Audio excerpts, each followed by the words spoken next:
बिस्मिल्लाहिर्रहमानिर्रहीम, अस्सलाम वालेकुम, गुड मॉर्निंग, सुबह बखैर। कैसे हैं आप लोग? उम्मीद करती हूँ बिल्कुल ठीक ठाक होंगे और दुआ करते हैं आज का दिन आपका बहुत ही अच्छा गुजरे, हंसते हुए मुस्कुराते हुए खैर आफियत के साथ गुजरे। नाज़रीन, आप देख रहे हैं रूही एट 10 और मैं हूँ आपकी होस्ट आसमा नौरीन। एक नई सुबह में आपको खुश आमदीद कहते हैं। और इसके साथ ही अगर बात कर ली जाए कि आज 7 मुहर्रम उल हराम है, उस हवाले से मुहर्रम के हवाले से जो है वो काफ़ी इंतज़ामात भी किए जा रहे हैं। मुहर्रम के हवाले से काफ़ी मजालिस में जो है वो भी चल रही हैं। तो इस ख़ास दिनों में जो है वो बहुत ज़्यादा एहतराम करने की भी ज़रूरत है। एक दूसरे के साथ प्यार मोहब्बत अमन रवादारी के साथ जो है वो इन दिनों को लेकर चलें।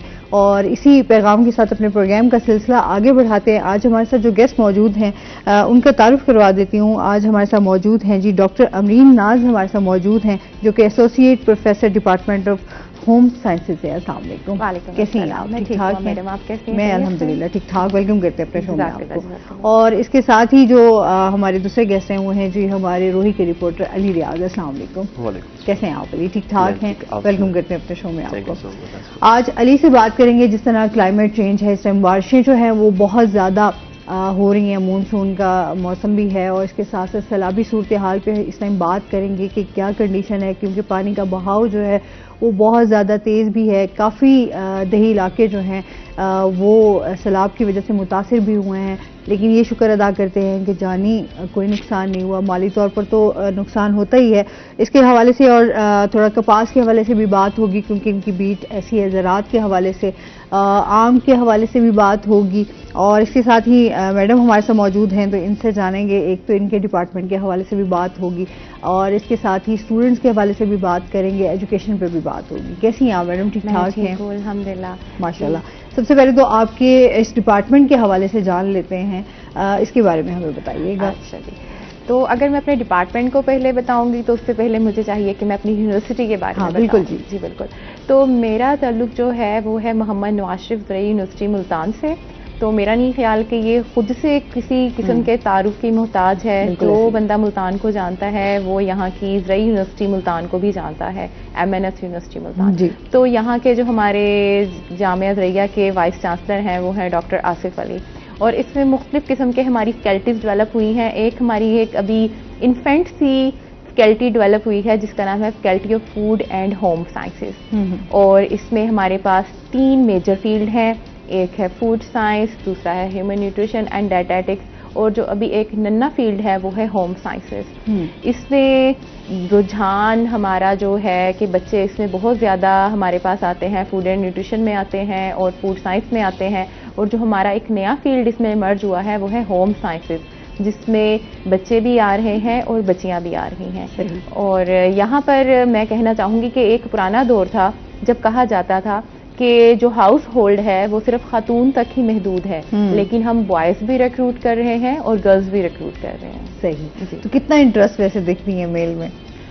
लड़के तो कहते हैं कि फाइट करके आ रहे हैं कि जी हमें भी होम इकोनॉमिक्स में जो है, जिसको हम होम साइंस मॉडर्न नाम हमने से दिया है, कि होम साइंस में हमारा दाखिला हो जाए, क्योंकि इसकी आउटशूट्स बहुत अच्छी हैं। एक तो आप जब यहाँ पर BS ऑनर्स होम साइंस में करते हैं, इसमें मुख्तलिफ मेजर्स निकल आते हैं, जिसमें हमारा फूड एंड न्यूट्रिशन है, हमारा आर्ट एंड डिज़ाइन है, टेक्सटाइल एंड क्लोथिंग है। जितने आप ब्रांड्स विजिट करते हैं सारा टेक्सटाइल एंड डिज़ाइन, हमारे बच्चे इंटर्नशिप पे जाते हैं तो इंटर्नीज के ही जो डिज़ाइन किए हुए पैटर्न्स होते हैं वो वॉल्यूम 1, वॉल्यूम 2, वॉल्यूम 3 की शक्ल में आगे आपको मिलते हैं। तो लाइकवाइज जो हमारा फूड एंड न्यूट्रिशन है, तो इसकी तो आप जिसे कह सकते हैं कि हमारे हॉस्पिटल्स में जो रजिस्टर्ड डाइटिशियनिस्ट हैं, RDs जिन्हें कहते हैं, वो बच्चे वहाँ पर आगे जा रहे हैं। इसके अलावा बच्चे अपने प्राइवेट क्लिनिक्स कर सकते हैं। और जो इसमें ज़्यादा अच्छी बात यह है कि फूड एंड न्यूट्रिशन करके आप BS करने के बाद आप किसी भी फूड साइंस से रिलेटेड जो हमारा मास्टर डिग्री प्रोग्राम है उसके अंदर आप एंटर हो सकते हैं। ठीक है। तो ये प्रोग्राम्स जो हैं वो आपके कब से, मतलब आप इसमें जो बच्चे इंटरेस्टेड हैं वो एडमिशन ले सकते हैं, इस हवाले से भी बताइएगा। जी, ये अभी इतना पुराना नहीं हुआ फ्रैंकली स्पीकिंग। हमारी जो फैकल्टी है वो 2023 में ही अप्रूव हुई है, लेकिन हमारे ये 3 सिस्टर्स डिपार्टमेंट जो थे वो वर्क कर रहे थे। अच्छा। राइट नाउ हमारे पास अभी होम साइंस के 2 बैचेस जो हैं वो आ चुके हैं और तीसरा बैच जो हम इस वक्त तवक्को कर रहे हैं वो सितंबर में क्लासेस हमारी स्टार्ट हो जाएंगी। और इस वक्त काफ़ी कंपटीशन चल रहा है, फूड साइंस में भी बच्चे धड़ाधड़ आ रहे हैं और इसमें भी आ रहे हैं। और यहाँ पर हमने जो एक इसमें एडिशनल एक पॉइंट अपने जो है एडमिशन करवाने वाले स्टूडेंट्स के लिए रखा है। बहुत सारे मेजर्स ऐसे हैं कि आप डे 1 से आप वो डिग्री ज्वाइन करते हैं एफएससी के बाद, और आप 4 सेमेस्टर यानी कि 2 साल उसमें पढ़ने के बाद फिर जाके मेजर सेलेक्ट करते हैं। लेकिन यहाँ पर जो हमने एक इसमें सहूलत मैसर की है वो है हमारी एक एसोसिएट डिग्री प्रोग्राम, यानी कि अगर आप डिप्लोमा होल्डर हैं या आपने होम साइंस में 2 इयर्स का बीएस किया है, तो आप हमारे पास फूड एंड न्यूट्रिशन में या टेक्सटाइल एंड क्लोथिंग में व्हाटएवर द मेजर इज, आप उसमें हमारे पास 5वें सेमेस्टर में एडमिशन ले सकते हैं, यानी कि आप अपनी डिग्री कंटिन्यू कर सकते हैं और बाय द एंड आपको वही डिग्री अवार्ड होगी जो बाकी बच्चों को अवार्ड की जाएगी। ठीक हो गया। अच्छा, मजीद भी आपसे जानते हैं, अली से जानते हैं। अली, इस टाइम जो हम सैलाबी सूरत हाल के हवाले से बात कर लें तो क्या कहना चाहेंगे? दरिया चनाब के हवाले से बताइएगा, क्योंकि वहाँ के इर्द गिर्द के इलाके भी काफ़ी मुतासिर हुए हैं। बिल्कुल, सैलाबी सूरत जैसे आपको पता है गुज़िश्ता चंद रोज़ से, एक तो जब हमारे जैसे मानसून स्पेल स्टार्ट होता है इंडिया पाकिस्तान में, तो हम लोगों को अलर्ट जारी हो जाता होता है कि पहले, लेकिन गुज़िश्ता 2-3 सालों से एक पैटर्न ये आ रहा है क्लाइमेट का कि जो प्री मानसून स्पेल है वो भी खासा एक्टिव रहा है। या तो हमें मार्च में अर्ली हीट वेव नजर आई कि टेम्परेचर बहुत ज़्यादा पर चला गया, या फिर उसके बाद इस बार जो बारिशें बरस रही हैं, तो इसका इम्पैक्ट लाजमी हो रहा है। इम्पैक्ट ये हो रहा है कि जैसे जैसे क्लाइमेट चेंज की वजह से बारिशें आ रही हैं, और सबसे मेन चीज़ जो हमारी जो मुतासिर करती हैं, जैसे पिछले साल आपने देखा कि सैलाब की वजह से जो हमारा डेरा गाजी का साउथ पंजाब को जो पूरा बेल्ट किस हद तक मुतासिर हुआ कि लोग इस बारे में प्रिपेयर नहीं थे कि क्या होने जाएगा। रोड कुइयों के जो पानी आया था उससे मुतासिर होगी, खासा नुकसान पहुंचा है, तो जानी माली नुकसान हुआ। अब जो सूरत हाल अब ये है कि जैसे जैसे पिछले कुछ दिनों पहले इंडिया की तरफ से पानी, आपको पता है मानसून में जब बारिशें आती हैं डैम से पानी भर जाता है तो डाउन स्ट्रीम पानी वो खराज करते हैं, तो हमें यहाँ पर थोड़ा सा ये इशू आता है कि हर बार हमें ये देखें, एक चीज़ ना एक नेचुरल फिनोमेना है कि हम ये देखते हैं कि हर साल सैलाब आता है, तो हम लोग मैनेज क्यों नहीं कर पाते। एक तो सबसे पहला क्वेश्चन यही सवाल आ जाता है कि हमारी मैनेजमेंट पे, हमारी जो पूरी एक मशीनरी स्ट्रक्चर है कि आखिर हम इतने साल तक प्रिपेयर क्यों नहीं हो पाए कि हम ये जो पानी है इसको यूज़ नहीं कर सकते।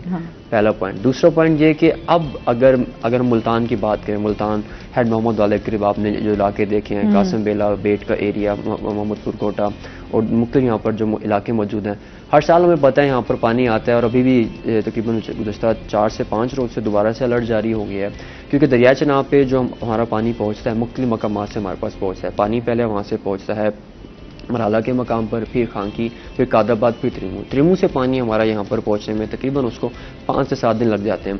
अब महकमा नहर इरीगेशन डिपार्टमेंट के मुताबिक उनका ये स्टांस है, वो ये कहते हैं कि हमारे पास 7 दिन में मार्जिन ठीक ठाक होता है। मिसाल के तौर पर अगर मराला से पानी का ट्रेला चला है 1 लाख क्यूसिक का, खांकी पर वो पहुँचेगा वहाँ पर 1 लाख क्यूसिक वो, और जो खांकी पहले से था 1.5 लाख वो हो गया। चलते चलते जब वो एंड में त्रिमू पे पहुँचेगा तो पानी खासा बढ़ जाएगा। उसका इम्पैक्ट ये होगा कि हमारे यहाँ सबसे मसला ये बन जाता है कि जो हमारे जो बेट के इलाके और जो ये इलाके, अब कल से रेस्क्यू 2 और डिस्ट्रिक्ट इमरजेंसी ऑफिसर की जानिब से इमरजेंसी नाफिज कर दी गई है कि वहाँ पर जो है उन्होंने वहाँ पर कश्तियाँ पहुँचा दी गई हैं और किसी भी हंगामी सूरत हाल से निपटने के लिए तैयार हैं। लेकिन जो अभी प्रेडिक्शंस हैं वो ये हैं कि अभी जैसे कि जुलाई चल रहा है और सबको पता है कि जुलाई के 15 से मानसून स्टार्ट हो जाता है, तो अगर ये मानसून इस तरह एक्टिव रहा तो आने वाले दिनों में खासी मुश्किल का सामना करना पड़ेगा। अब अगर मैं आपको चंद दिनों पहले के स्टैट्स बताऊं, मतलब रैंडम स्टैट इसी महीने के जो मैं देख रहा था कि दरिया चनाब के मकामात पर किस तरह से चल रहा था, तो एक तरफ जहाँ कभी मराला पर 63,000 क्यूसेक डाउन स्ट्रीम अखराज था पानी का डाउन स्ट्रीम पर, तो वो गुज़िश्ता दिनों में 1 लाख तक पहुँच गया, 3 लाख तक पहुँच गया, 4 लाख तक। इसी तरह फिर खांकी पर भी और फिर कादराबाद और फिर त्रिमू पर भी। त्रिमू पर एवरेज पानी जो है अमूमन हमारा कम रहता है, क्योंकि वहाँ से हमें डायरेक्ट हेड्स के जरिए पानी पहुँचता है हमारे मुल्तान जोन जो हमारा इरीगेशन का जोन है, ये कि इस लिहाज से खासा अहमियत का हामिल है कि यहाँ से हमारे जो लिंक कैनाल्स हैं वो मुख्तलिफ इलाकों में सैराब करती है। जनरली हमारा ये एक चीज़ है कि देखिए हमारा 27% जो शॉर्टफॉल है हमेशा से रहता है पानी का, इरीगेशन पानी का। लेकिन अब जो है अब पानी ज़्यादा आ रहा है। एक तरफ जहाँ काश्तकार लोग जो थे बड़े इस हिसाब से मुतमईन थे कि पानी ज़्यादा आएगा, अब इसमें देखिए पैटर्न्स भी बदलते हैं। अब क्लाइमेट की वजह से आपका सबसे जो मेजर इफेक्ट है वो क्या होगा, ये तो एक सैलाबी सूरत हाल है और ये, लेकिन क्लाइमेट की वजह से हमारा जो मेजर इफेक्ट ये हो रहा है, हमारा जो क्रॉप पैटर्न है वो बुरी तरह से मुतासिर हो रहा है। जैसे कि इस बार जो अर्ली सोइंग है कॉटन की वेरी गुड, ज़बरदस्त थी, अब तक बेहतर जा रही है, पिकिंग भी उसकी शुरू हो गई। आगे मुझसे बारे में बात भी करेंगे जिनिंग इंडस्ट्री के हवाले से।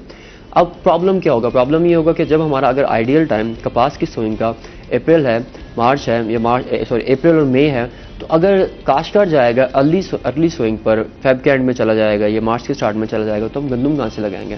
गंदम हमारा स्टेपल हमारी क्रॉप है जिसको हम खाने के लिए इस्तेमाल करते हैं। मतलब हमारा ये एक डेड एंड है कि हम उस चीज़ पे कंप्रोमाइज़ नहीं कर सकते जिसको हमने खाना है। गंदम पे तो हम कंप्रोमाइज़ कर ही नहीं सकते।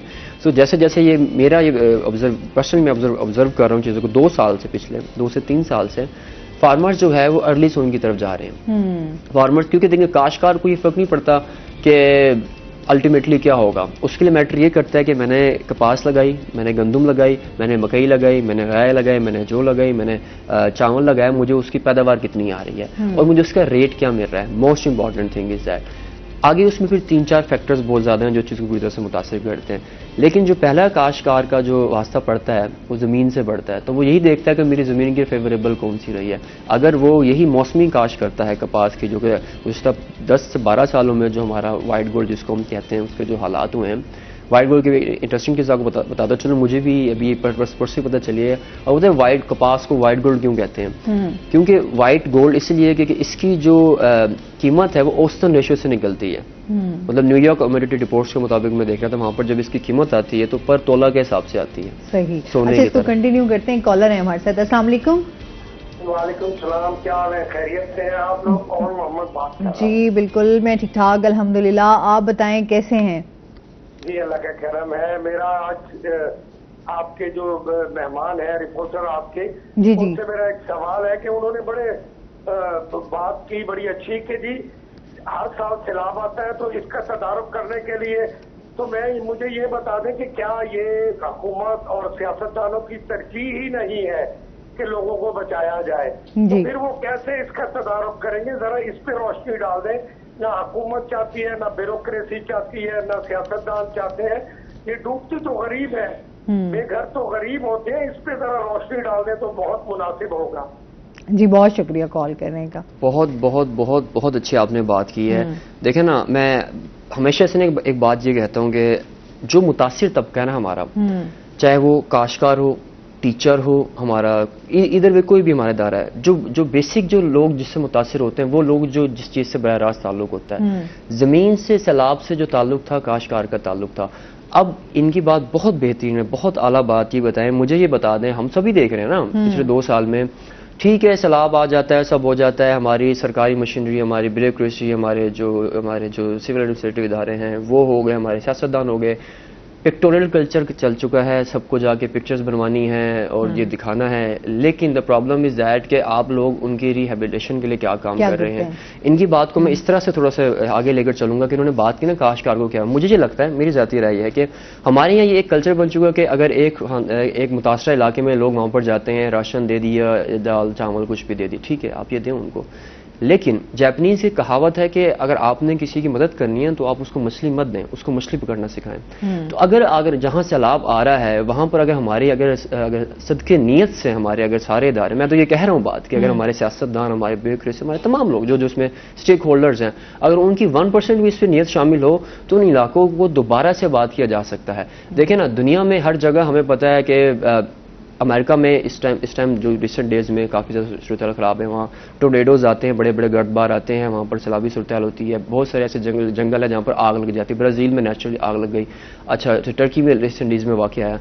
आफात आती हैं, लोग मुतासिर होते हैं, लेकिन मसला ये है कि लोगों की नीयत क्या है, क्या लोगों की वाकई में नीयत ये होती है कि अब ये देखें, जब तुर्की में वो वाक़या हुआ, ज़िल्ज़ला आया, तो उसके बाद जो जितना नुकसान हुआ, लेकिन वहाँ के लोगों ने, सब ने, और वहाँ की स्पेशली उनकी हुकूमत और उनके सदर ने जितना सपोर्ट किया, साथ इकट्ठे हुए, तो हमारे यहाँ तो ये, और बहुत कम टाइम में उन्होंने उस चीज़ को जो है वो कवर किया। यहाँ हमारे यहाँ तो बेचारे जबकि अभी तक फेस कर रहे हैं। आप सैलाब वाली जगह पे लोगों को उस तरीके से घर बनाकर नहीं दिए गए। अच्छा, हम कहते इतने आपके जो है वो इमदाद आ गई, इस मुल्क में इतना कुछ आ गया, वो कहाँ गया? वो सवालिया निशान कि लोगों के जो इतने घरों के वो खुले घरों के रहने के आदी थे, वो एक एक कमरे में या एक आप उनको सिर्फ आप छोटी सी कोई जगह देकर और उनको वहां आप शिफ्ट कर दें, वो भी बड़ा मुश्किल। वहां भी मैं समझती हूँ एनजीओज ने बड़ा एक रोल प्ले किया है। बड़ी इंपॉर्टेंट चीज इसमें यह है आसमा, देखें हमारा जो काश्तकार है ज्यादातर, एक पहले तो हम जब भी कोई आफत आती है ना पूरी दुनिया में, समहाउ कहीं भी सिंपल से ना पैरामीटर्स है, हम लोग कुछ भी नुकसान हो जाए समहाउ कुछ भी हो जाए, हम लोग कोई भी हमारे जैसे हमारे यहाँ भी खैर इदारे हैं, तो पहले बैठकर वो यही करते हैं, तखमीना लगाते हैं हमारा डैमेजिंग एरिया क्या है, हमारा जो मेन जो डैमेज पर्सन है वो कौन है, हमारा जो मेन बंदा जिसको नुकसान पहुंचे, फिर पॉलिसीज उसके अकॉर्डिंग बनाई जाती हैं। जो रिलीफ ऑपरेशन बनेगा, जो प्लान बनेगा, वो सब उसके अकॉर्डिंग होता है। लेकिन हमारे यहाँ क्या रिलीफ बना है, जैसे कि अगर पिछले दिनों बारिश की वजह से, तूफानी की वजह से सैलाब आया, रोड कोई सारी सूरत हाल हो गई, काश्तकार की जमीन डैमेज हुई है, भाई उसकी जमीन को बचाने के लिए आपने क्या इकदाम किए, क्या वहाँ पर आप लोगों ने वहाँ पर जदीद वहाँ पर ट्रैक्टर ट्राली हमारे वहाँ पर भेजे ताकि जो मिट्टी है उसको हटाया जाए, जरखेज मिट्टी को दोबारा से निकाला जाए, वहाँ से दोबारा से हल चलाया जाए कि उसकी जमीन को दोबारा से काबिल काश बनाया जाए। दोबारा लोग वहाँ, मैं कहती हूँ हुकूमत की तरफ से तो कोई बंदा वहाँ दोबारा पहुंचा ही नहीं कि वहाँ देखा जाए। बिल्कुल कि अगर आप जो है वो जस्ट आप जो है हेलीकॉप्टर से बैठकर आप अंदाजा लगाएं कि वहाँ पर किस तरह लोगों को नुकसान पहुंचा है या उनके ऊपर क्या गुजर रही है, तो उससे तो अंदाजा नहीं लगाया जा सकता जब तक वहाँ बंदा जाकर देखे नहीं कि वहाँ क्या क्या मसाइल। उसके बाद फिर यही होता है कि अब इसका ना एक मैस इम्पैक्ट होगा और अभी आहिस्ता आहिस्ता ग्रेजुअल में नजर आएगा। कोविड के दिनों में आपने एक चीज ऑब्जर्व की होगी, फील की होगी, कोविड के दिनों में एक चीज क्लियर थी कि अगर आपके पास पैसा है तो इट डजंट मैटर, ठीक है ना, अगर आपके पास गाड़ियाँ वाड़ियाँ डजंट मैटर, आपके पास दो चीज़ें मैटर करती हैं, अगर आप हेल्दी हैं या आपके पास अपना ज़्यादा राह जिंदगी गुजारने का सामान है, अजनास है। ये चीज़ बड़ी क्लियर थी लोगों को ना, क्योंकि लोगों को खाने की चीज़, तो उससे एक बड़ा शिफ्ट, पैराडाइम शिफ्ट ये आया है कि लोगों को रियलाइज ये हुआ है कि भाई, क्योंकि हमारे यहाँ मिसाल है ना कि जिन्हें देखकर दाने होते कमले भी सियाने, जिसके घर में दाने हैं, जिसके घर में अगर खाने का सामान है, अनाज है, तो भाई आप हैं। दैट्स वाई अगर हम इसी तरह से हमने ना किया, हमारा हम बचपन से पढ़ते आ रहे हैं, सुनते आ रहे हैं, बल्कि जद्दी पुश्ती कब से बात चली आ रही है कि पाकिस्तान जो है एक ज़राई मुल्क है, ज़राई मुल्क है, ज़राई मुल्क है, इसके ऊपर बहुत काम हो रहा है। और अच्छा, इसको मजीद भी जारी रखेंगे, जिस तरह मौसम की बात हो रही थी, तो उस हवाले से जो है अपने सेगमेंट की तरफ चलते हैं, टुडेज वेदर। अलिशबा हमारे साथ मौजूद हैं, अलिशबा से जानते हैं आज दिन भर मौसम कैसा रहेगा, क्या सूरत हाल है? जी आसमा, आज मुल्तान के मौसम की बात की जाए तो मुल्तान का मौसम आज अबर आलूद रहेगा। सुबह से ही मुल्तान पे जो है बादलों का राज है, हल्की हल्की सी ठंडी हवा चल रही है, जिसकी वजह से जो मौसम है वो खुशगवार हो गया है। महकमा मौसमियात के मुताबिक ज्यादा से ज्यादा दर्जा हरारत 32 सेंटीग्रेड तक जाने के इम्कानात हैं, जबकि कम से कम दर्जा हरारत 27 सेंटीग्रेड तक रिकॉर्ड किया गया है। इसी तरह हवा में नमी का तनासुब जो है वो भी 42% तक रिकॉर्ड किया गया है। पाकिस्तान के आलूदा तरीन शहरों में आज मुल्तान का जो है चौथा नंबर है। महकमा मौसमियात ने शहरियों के लिए खुशखबरी सुनाई है, वो ये कि आज दोपहर और शाम में गरज चमक के साथ बारिश के भी इम्कानात बताए गए हैं, और ये जो बारिश के इम्कानात है ये 30 तारीख तक मुमकिना तौर पे जो है बारिश यूं ही जारी रहेगी मुल्तान में, यानी मौसम जो है आने वाले दिनों में भी बेहतर रहेगा। पिछले कुछ दिनों की बात की जाए तो 2 दिन से मुल्तान में जो है अच्छा मौसम था, उससे पहले खासी गर्मी थी, तो शहरी जो है इस मौसम को खूब एंजॉय कर रहे हैं, और आने वाले दिनों में भी अगले 4-5 दिनों में मुल्तान का जो मौसम है वो अच्छा ही रहेगा। जी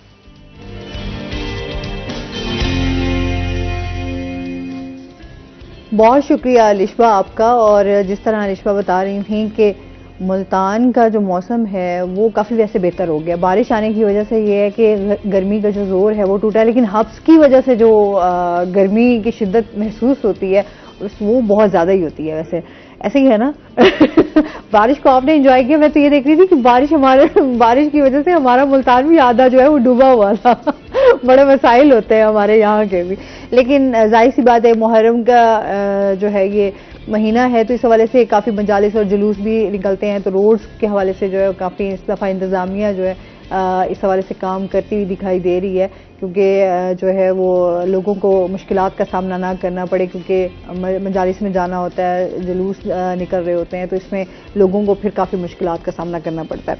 अच्छा जी, इसके हवाले के साथ साथ जो है वो आपसे ये भी जानेंगे, एक तो इस हमें बताइएगा कि हमारी इन ज़िंदगी में क्या इसकी अहमियत है कि हम इन चीज़ों को जैसे आपके डिपार्टमेंट के हवाले से आप काम कर रहे हैं, इसको हम कैसे लेके जा सकते हैं?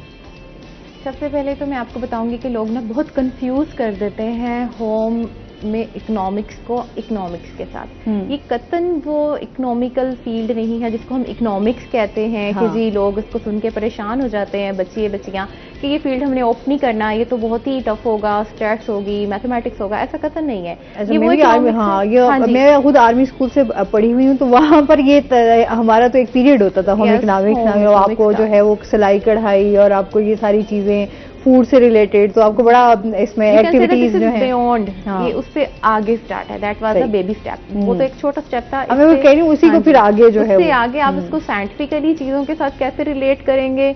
देखें, आपका जितना भी बजट है घर का, वो ऐसा नहीं है कि आ गया और आपने उसको यूज करके खत्म कर दिया। आपने उसको रैशनलाइज करना है। वो कैसे रैशनलाइज करना है, इससे पहले हमारी मदर्स करती थी, लेकिन अब ऐसा नहीं है। आजकल की बच्चियां खुद जॉब करती हैं और चीजों के बजट को हैंडल करती हैं। लड़के लड़कियां काफी ज्यादा जो है ना वो अब हो चुके हैं इस चीज से कि हमें कितना इनकम आएगी, हमने से कैसे यूटिलाइज करना और कितनी हमने बचत करनी है।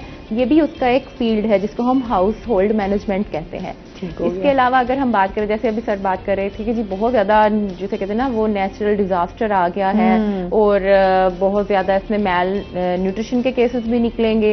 ऐसी जगह होंगी जहां पर 10-10, 12-12 दिन तक कोई खाना नहीं पहुंचा होगा, कोई न्यूट्रिशनल आइटम नहीं पहुंची होगी। ऐसे सूरत हाल में आप क्या करेंगे?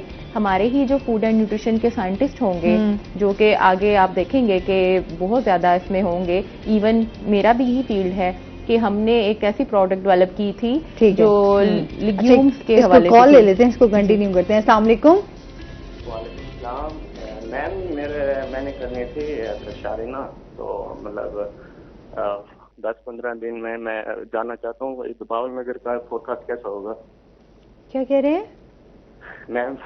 एक्चुअली मैंने जानना था बावल नगर का ना फोरकास्ट कैसा होगा, वेदर फोरकास्ट आने वाले दिनों में। चले ठीक है, बहुत शुक्रिया कॉल करने का। अभी अपने ब्रेक पे जाना है, ब्रेक से वापस आएंगे तो बात करते हैं।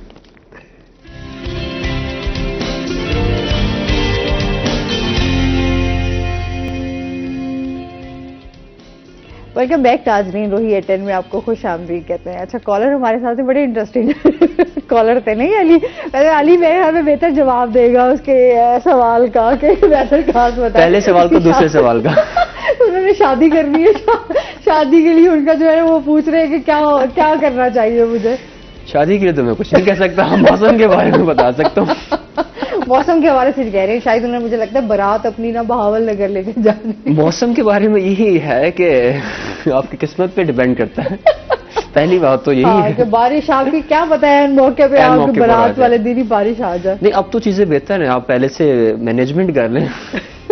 हाँ बिल्कुल सही है, सही है। अच्छा, बारिश वैसे चांसेस है, हो सकती है बारिश। मैं चलेंगे, एक अच्छी कॉल थी, उसको फिर एंजॉय भी किया जाए। अच्छा मैडम, उसको कंटिन्यू करते हैं बात को हम फूड साइंस के हवाले से। हम बता रहे थे, जैसे सर ने बात की थी कि ये हमारे जो नेचुरल डिजास्टर्स हैं, ऐसी सूरत हाल में वहाँ पर न्यूट्रिशन का पहुँचना जरूरी है। तो हमारे जो फूड एंड न्यूट्रिशन के साइंटिस्ट होंगे वो ऐसे ही प्रोडक्ट डेवलप करेंगे जो कि थोड़े वॉल्यूम में ज्यादा न्यूट्रिशन हम उन लोगों को प्रोवाइड कर सकें। देखिए, मैंने आपको जस्ट एक एग्जांपल दी है कि फूड एंड न्यूट्रिशन मेजर के बाद हम किस हद तक अपने सोसाइटी के लिए कारआमद हो सकते हैं। इसके अलावा हमारे पास जो दूसरे मेजर जिसमें होंगे उसमें है interior design, art and craft sort of. उसमें हमारे बच्चे बच्चियां अपने घरों को खुद से रेनोवेट कर सकते हैं, कंसल्टेंसी में जा सकते हैं कि कैसे हम किसी भी जगह को किसी भी थीम के मुताबिक सेट कर सकते हैं, या अगर आपके पास एरिया कम है और आप चाहते हैं वो ज़्यादा वॉल्यूम शो करे, आपको वैसी डिज़ाइनिंग करके दे सकते हैं जिसके साथ आपको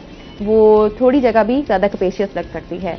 और इसके साथ जैसे हम कह सकते हैं टेक्सटाइल एंड क्लोथिंग, उसकी तो हम कह सकते हैं कि अब फील्ड ही बहुत वास्ट है। कि आप देख रहे हैं XYZ सॉर्ट ऑफ ब्रांड्स जो हैं वो हमारी मार्केट में अवेलेबल हैं, और हमारे जो बच्चे बच्चियां हैं वो उनके लिए जो है ड्राफ्टिंग करते हैं और डिज़ाइंस जो है वो मुख्तलिफ थीम्स के साथ बनाते हैं। तो इंशाल्लाह जब कभी भी हमारा यूनिवर्सिटी के अंदर कल्चरल फेयर हुआ तो हम आप लोग को इनवाइट करेंगे। आप लोग खुद देखेंगे कि हमारे जो प्रेजेंटली बच्चे बच्चियां हमारे इनरोल्ड हैं और पढ़ रहे हैं वो कितने टैलेंटेड हैं। आप उन्हें कोई भी एक थीम दे के देखें, वह आपको उसके सारे एस्पेक्ट जो हैं, आपकी ये टेबल कवर से लेके आपको उसकी वॉल डिजाइनिंग तक जो है ना वो थीम के साथ करके दिखाएंगे। सही। और इसके साथ अगर हम बात करें फूड एंड न्यूट्रिशन की, तो जितने भी क्यूलिनरी आर्ट्स हैं वो सारी हमारे ही फील्ड के साथ जो है ना वो मैच करती हैं। ठीक। इसके अलावा हम बच्चों को मील प्लानिंग, जैसे कि मैंने आपको बताया कि मुख्तलिफ किस्म की आपकी जैसे मेल न्यूट्रिशन में, इसके अलावा मुख्तलिफ हमारी जो हेल्थ कंडीशन है जैसे कार्डियोवास्कुलर डिजीज है या हाइपरटेंशन है या डायबिटीज है, इसके जो है वो कस्टमाइज्ड डाइट प्लान जो है हमारे बच्चे प्रिपेयर कर सकते हैं इन फ्यूचर, और एज अ रजिस्टर्ड डाइटिशियनिस्ट भी वो रिकमेंड कर सकते हैं। और इसके साथ जो है एक और चीज जो है, हमारे जितने भी ये होटल्स एंड रेस्टोरेंट्स हैं वहां पर हमारे ग्रेजुएट्स जाते हैं। अच्छा। और वहां पर वो क्वालिटी मैनेजमेंट में और उनकी कह सकते हैं सर्टिफिकेशन के बगैर कोई भी फ्रूट और वेजिटेबल उनके किचन में एंटर नहीं हो सकती। यानी कि वो रिकमेंड करेंगे तो वो लोट जो है वो मिल्क की लोट या बटर की लोट या फ्रूट और वेजिटेबल की लोट जो है वो उनके किचन में एंटर होगी। वो उनके जो इनिशियल टेस्ट जो है वो वही बच्चे परफॉर्म करते हैं। हमारे बहुत सारे बच्चे रिनाउंड रेस्टोरेंट्स में जैसे रमादा है और बेलमोरस है और इस तरह जितने भी हैं वहाँ पर अपॉइंटेड भी हैं। अच्छा, आप समझती हैं कि कितना स्कोप है? जिस तरह आप बता रही हैं अभी, आप क्या देखती हैं इस हवाले से? स्कोप तो माशाल्लाह इसका बहुत है। इससे पहले सिर्फ हमारी यूनिवर्सिटी नहीं, अगर आप जरा मुल्तान से बाहर निकल के देखें ना तो लाहौर में जैसे बहुत सारे इंस्टीट्यूट हैं। अब तो कॉलेज ऑफ होम इकनॉमिक्स जो है वो यूनिवर्सिटी ऑफ होम इकनॉमिक्स बन गई है। यानी कि यूनिवर्सिटी का मतलब है कि वो यूनिवर्सली अब फैल गई है लाहौर में और ओवरऑल द पाकिस्तान।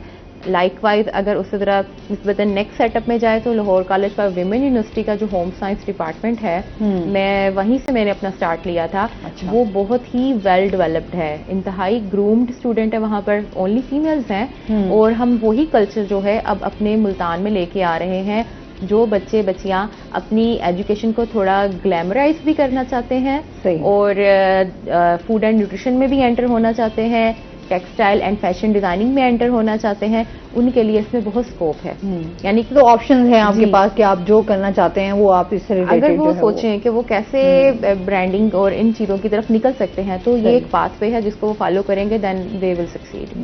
अच्छा, वही ना, हमारे स्टूडेंट हमेशा जो है वो कंफ्यूज नजर आते हैं। आज तक हम इस हवाले से देखें कि हमारी जो एजुकेशन के हवाले से चीजें आती हैं तो सबसे पहले तो जैसे ही मैट्रिक क्लियर करते हैं तो तब आपको जो है यही समझ नहीं आती कि आपकी एक्चुअली डायरेक्शन आपने कहाँ लेके खुद को लेके जाना है, फील्ड कौन सा सिलेक्ट करना है। अच्छा, वो ये होता है कि देखा देखी के चक्कर में ना आप बहुत सारी ऐसी चीजें कर जाते हैं जिसका आपको कोई लेना देना नहीं होता, या फिर आपके ऊपर बच्चों के ऊपर ये प्रेशर होता है कि माँ बाप ने जो कहा है वही आपने करना है। क्योंकि हमारे यूं समझ लो मुआशरे में 3-4 पेशे हैं जिनको बहुत ज्यादा वैल्यू किया जाता है और लोगों का कोशिश भी यही होती है कि हाँ बस में, डॉक्टरी में, और ये हमारे बच्चे फर्दर मास्टर्स के बाद पीएचडी की तरफ भी जा सकते हैं। और सबसे ज्यादा प्लस पॉइंट जो उनको हमारी यूनिवर्सिटी के प्लेटफॉर्म से मिल सकता है, हमारी यूनिवर्सिटी के जो वाइस चांसलर साहब हैं वो एंटरप्रेन्योरशिप को बहुत ज्यादा फोकस करते हैं। वो चाहते हैं कि कोई भी बच्चा अपने माँ बाप के पैसों पे ना पड़ रहा हो, वो अर्न कर रहा हो और अपनी फीस वगैरह खुद पे कर रहा हो।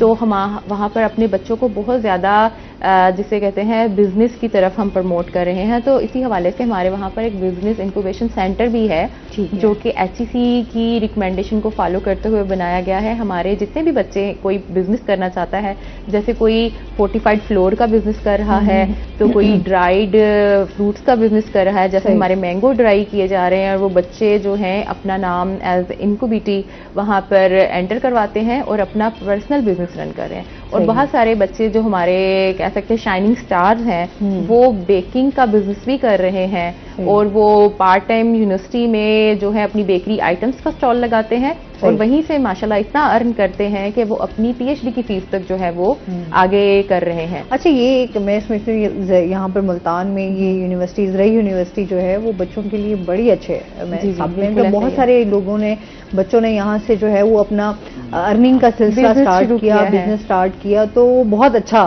कामयाब रहा। और वीसी साहब की भी बड़ी अच्छी एफर्ट्स हैं इसमें उनका है। हमारी कुछ ग्रेजुएट जो बच्चियां हैं उन्होंने अपनी ये डिग्री मुकम्मल करने के बाद ऑनलाइन अपने जो है क्लोथिंग ब्रांड्स शुरू किए हैं।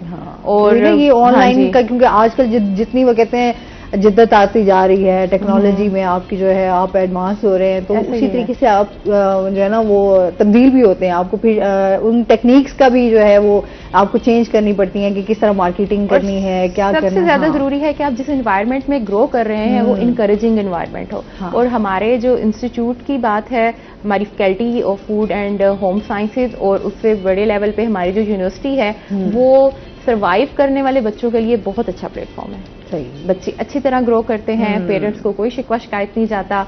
बच्चे जब खुद वहां पर अपनी एक पहचान बना लेते हैं, वो हमारी ब्रांड बन जाते हैं, बच्चे हमारी ब्रांडिंग करते हैं। सही।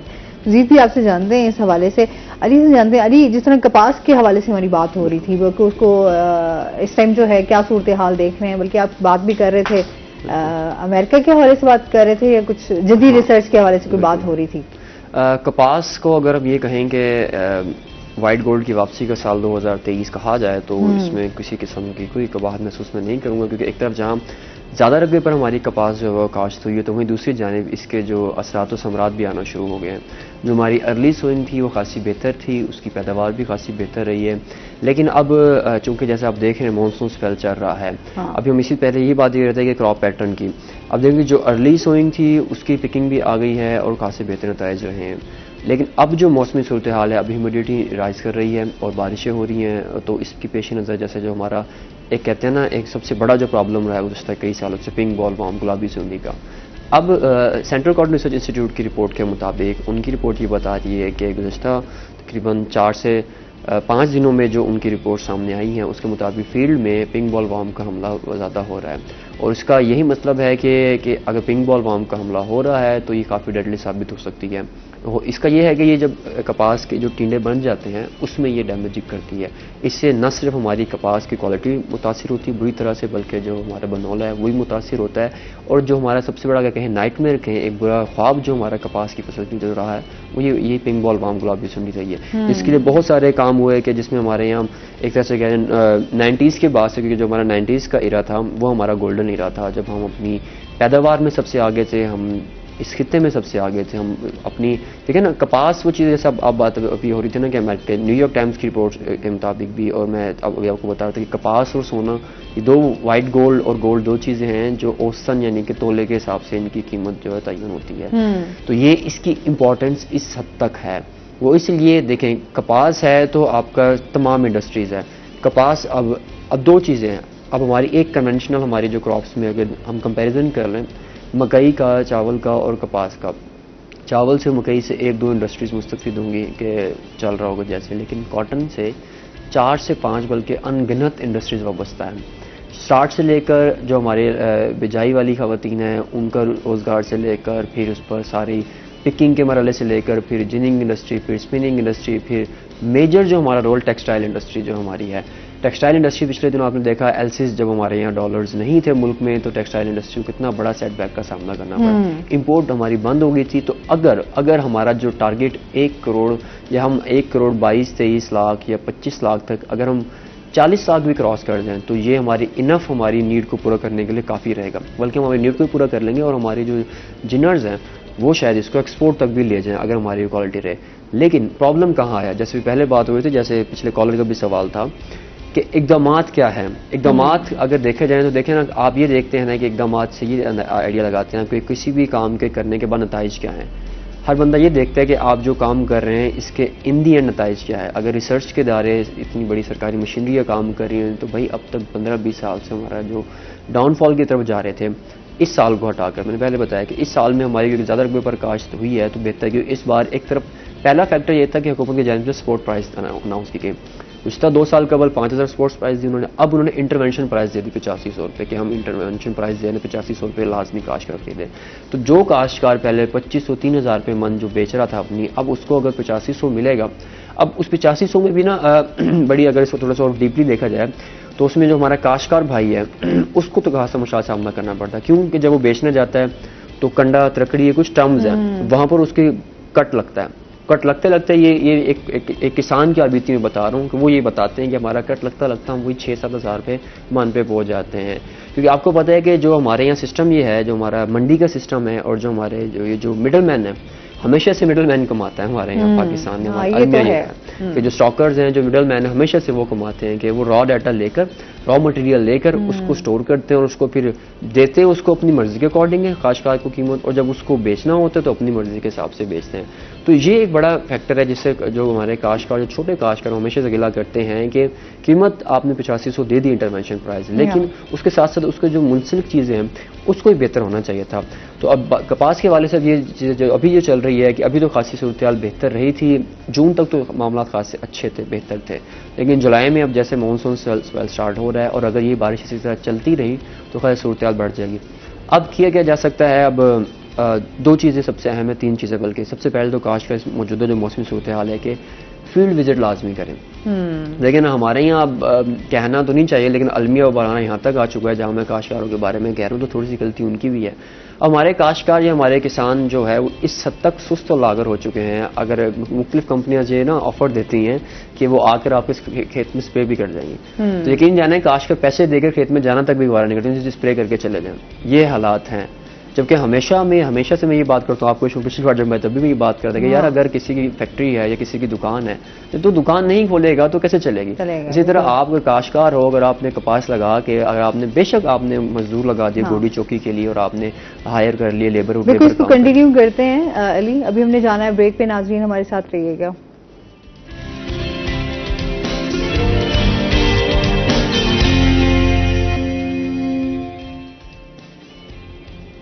वेलकम बैक नाजरीन, रोही एयरटेल में आपको खुश आमदीद कहते हैं। जी, हमारी इंजीनियर्स के हवाले से बात हो रही थी। तो कपास के हवाले से हम बात कर रहे थे, तो जो अर्ली थी अच्छी पैदावार थी, तो पहले मैं कंक्लूड कर दूं कि जो पिंक बॉल वार्म का अगर हमला होगा उसमें क्या इनिशिएटिव लेने चाहिए। पहला फील्ड विजिट ज़रूरी है, उसके बाद जो है अभी क्या कर सकते हैं, अभी फेरोमोन ट्रैप्स लगाए जा सकते हैं, जिनसी फंदे लगाने चाहिए। एक एकड़ में उसकी जो फंदे हैं 8 से 10 या इस तरह के लगाएं। एंड देन अगर चीज़ें बढ़ जाती हैं तो फिर अल्टीमेटली हमें कुछ स्प्रे पर जाना पड़ेगा। ऑल्दो कि हमारे यहाँ कहा गया पिछले 3 सालों से कि जी IPM plan, integrated pest management plan, जिसमें होता यह था कि आप 60 दिन का जो गैप है उसको प्रिवेल करते थे कि उसमें स्प्रे ना किया जाए। अब क्योंकि 60 दिन से ज़्यादा हो चुके हैं तो अब केमिकल स्प्रे किया जा सकता है, तो गुलाबी सुंडी की हमले के लिए स्प्रे किया जाए और चीज़ों को कंट्रोल किया जाए एज सुन एज पॉसिबल। लेकिन उसमें भी बेहतर ये है कि मौसमी सूरत हाल को लाजमी देखें, मद्देनजर रखें कि बारिशें हो रही हैं तो काश्तकारों को चीज़ देखनी चाहिए कि किस वक्त स्प्रे करना है, किस वक्त स्प्रे नहीं करना। और सबसे अहम चीज़ ये है कि अभी जो हमारी ये जो स्टेज है जुलाई वाली, अगस्त में चीज़ें खासी जो हमारी मौसमी है उसकी पिकिंग भी स्टार्ट होगी और अभी कहीं चल भी रही होगी, तो उसके लिए काश्तकार खासतौर पर इकदाम करें कि विजिलेंट रहें। देखिए यही वो वक्त है कि जब आपने जब सारा पैसा लगा दिया, इन्वेस्ट कर दिया, अब आपने उसको पे बैक करना है, उससे आपने वसूली करनी है। अब अगर थोड़ा सा काश्तकार एक्टिव हो जाए तो बेहतर होगा। अब थोड़ा सा पॉजिटिव इसका जो सिनेरियो है वो पॉजिटिव सिनेरियो इसका ये है कि जैसे अभी बात कर रहे थे अर्ली सोइंग की, तो हमारा जो अर्ली सोइंग है हमारा देखें ना पैटर्न ये है कि हमारा जो सिंध की जो काश्त है वो जल्दी आ जाती है। तो इस बार जो सबसे अच्छी खबर ये है कि मुझे लगता है कि पॉजिटिव चीज़ें भी करनी चाहिए जहाँ इतनी सारी नेगेटिविटी है, कि जो हमारी जो जिनर्स इंडस्ट्री है, तो पाकिस्तान कॉटन जिनर्स एसोसिएशन की जो स्टैट्स हैं, पहली बार उन्होंने जुलाई में 18 जुलाई को रिपोर्ट जारी की है, जिसके मुताबिक हमारी अभी से जिनिंग जो फैक्ट्रियाँ हैं जून और जुलाई में 298 जिनिंग फैक्ट्रियाँ फाल रही हैं। ज़्यादातर 164 के करीब उसमें हमारी सिंध की थी, क्योंकि सिंध में हमारी जो फसल है वो जल्दी आती है कपास की, वहाँ पर पिकिंग स्टार्ट हो जाती है। तो टोटल अभी जो है अप्रॉक्सीमेटली नियर बाय अब तक जो है 1 मिलियन बेल, 10 लाख बेल जो हैं आ चुकी हैं। और अगर हम इसको थोड़ा सा डिटेल में देखें तो रिपोर्ट के मुताबिक जो 6.5 लाख के करीब जो है हमारी जो तैयार बेल्स हैं वो टेक्सटाइल इंडस्ट्री तक अभी तक जा चुकी है। तो ये एक खासी अच्छी चीज़ है, खुशखबरी है। तो जिसको हम अगर ये इस तरह से चलता रहा तो एक तरफ जहाँ पॉलिटिकल क्राइसिस है, साइड क्राइसिस है, तो उससे हटकर ये एक हमें बहुत अच्छी खबर मिलेगी, क्योंकि हमारी जिनिंग इंडस्ट्री चलेगी, हमारी टेक्सटाइल इंडस्ट्री चलेगी, जब आपको पता है हमारी टेक्सटाइल इंडस्ट्री चलेगी तो हमारा जो एक्सपोर्ट्स हैं वो बढ़ेगी, इंपोर्ट बिल हमारा कम हो जाएगा। तो कहीं ना कहीं हमारा इकोनॉमिकली बल्कि कहीं नहीं बहुत ज़्यादा हमें इसका फ़ायदा पहुँचेगा। लेकिन दोबारा से लिंक करता है इसी से कि अभी जो हमारी कॉटन अभी जो पैदावार खासी बेहतर थी, जैसे आपको बताया कि 8 लाख बेल आई हैं, उसमें से जो हमारी जो तैयार बेल हैं, प्रेस्ड बेल हैं, वो 6.5 लाख के करीब टेक्सटाइल को चली गई है। 1000 जो बेल है हमारी वो हमारी जो ऐसे समझ लें कि एक्सपोर्ट हो चुकी है। एक्सपोर्ट से बाद मुख्तलिफ कंपनीज हैं वो खरीद लिया करती होती हैं। तो इस मामले में ये एक अच्छी चीज़ है, ये बहुत अच्छी चीज़ है अगर हम इस चीज़ को पॉजिटिवली लें और अगर मज़ीद इस पर इकदाम करें कि जैसे अभी से अगर हम थोड़ा सा स्टेटिस्टिकली कंपेरिजन करें ना, क्योंकि गुज़श्ता साल इन दिनों हमारी जिनिंग इंडस्ट्री नहीं चल रही थी तो रिपोर्ट नहीं थी, लेकिन अगर हम ये देखें पिछले 4-5 साल में, तो जहाँ पर हम अगर पूरे सीज़न में सितंबर में हमारी जिनिंग रिपोर्ट आती थी जिसके मुताबिक हमारी बमुश्किल 50 लाख बेल, 56 लाख बेल, मुश्किल से 75 लाख बेल की लगभग था। अगर हम पूरे साल में ले रहे हैं और अगर अभी स्टार्ट में 10 लाख बेल ले रहे हैं, तो माहिरीन ये कहते हैं जो एक्सपेक्टेड रेशो है, जो जिनर्स की तरफ से मुझे आइडिया और मेरे ये एनालिसिस है कि अगर हम इसी तरह चलते रहे, इस तरह हमारी कॉटन आती रही, तो हम तकरीबन 1 करोड़ 22 लाख या 1 करोड़ 12 लाख तक हम पहुँच जाएंगे। और 1 करोड़ 12 लाख बेल का मतलब ये है कि हमारी जो न सिर्फ ज़रूरत पूरी होगी बल्कि हमें हमारी जो टेक्सटाइल इंडस्ट्री जो डूब रही थी, जो कि उनका हमेशा से यही गिला था कि हमें इंपोर्ट करनी पड़ती हैं कॉटन, हमें रॉ मटेरियल इंपोर्ट करना पड़ता है, इंपोर्ट बिल बढ़ते हैं, एलसीज बढ़ती है, डॉलर्स हमारे बाहर जाता है और हमारा पूरा चीज़ें बढ़ती हैं। तो उससे खासा हमें जो जिसको कहे ना एक डूबते को तिनके का सहारा की सूरत में हमारी मईशत को फ़ायदा पहुँचेगा।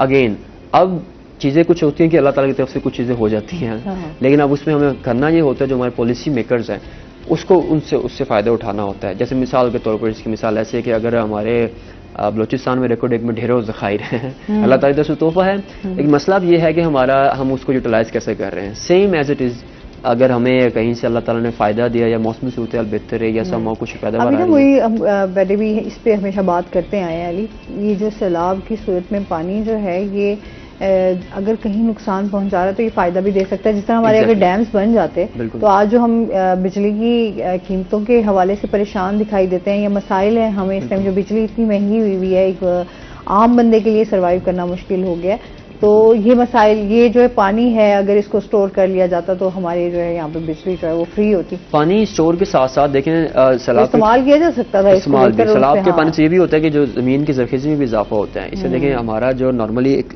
स्पैन है वो ये है कि हमारे यहाँ अमूमन काश्तकार जब ज़मीन को इस्तेमाल करते हैं, अब ज़मीन जब हम ये इनसे फसलें लेते हैं ना, कन्वेंशनल क्रॉप्स लेते हैं, एक तो हमारा जो पौधा है या आम का पौधा है, कपास का पौधा है, वो ज़मीन में लगा दिया हमने, ये हमारा इनपुट है। एक आउटपुट हमारा ज़मीन भी हमें देती है, वो हमारे नामियाती मादे होते हैं, ज़मीन की ज़रख़ीज़ी जिसको हम बोलते हैं। जब काश्तकार बार बार हल चलाते हैं तो उससे जो नामियाती मादे में जो है मर जाता है। ऑब्वियसली जब आप हल चलाएंगे और उसको ज़मीन के नीचे वाली ऊपर आती है तो वो एक स्टेज पर आकर ज़मीन नामियाती मादे पूरी तरह से मुतासिर होते हैं, जिससे ज़मीन की ज़रख़ीज़ी बड़ा मसला बढ़ता है। और फिर हर चीज़ के ना एक एज लिमिट है। अगर आप मिसाल जैसे हम शुगर कैन की बात करते हैं तो जो हम अक्सर लोग कंपेरिजन करते हैं शुगर कैन वर्सेस कॉटन, ये समझ लें एक कंपटीशन टाइप है।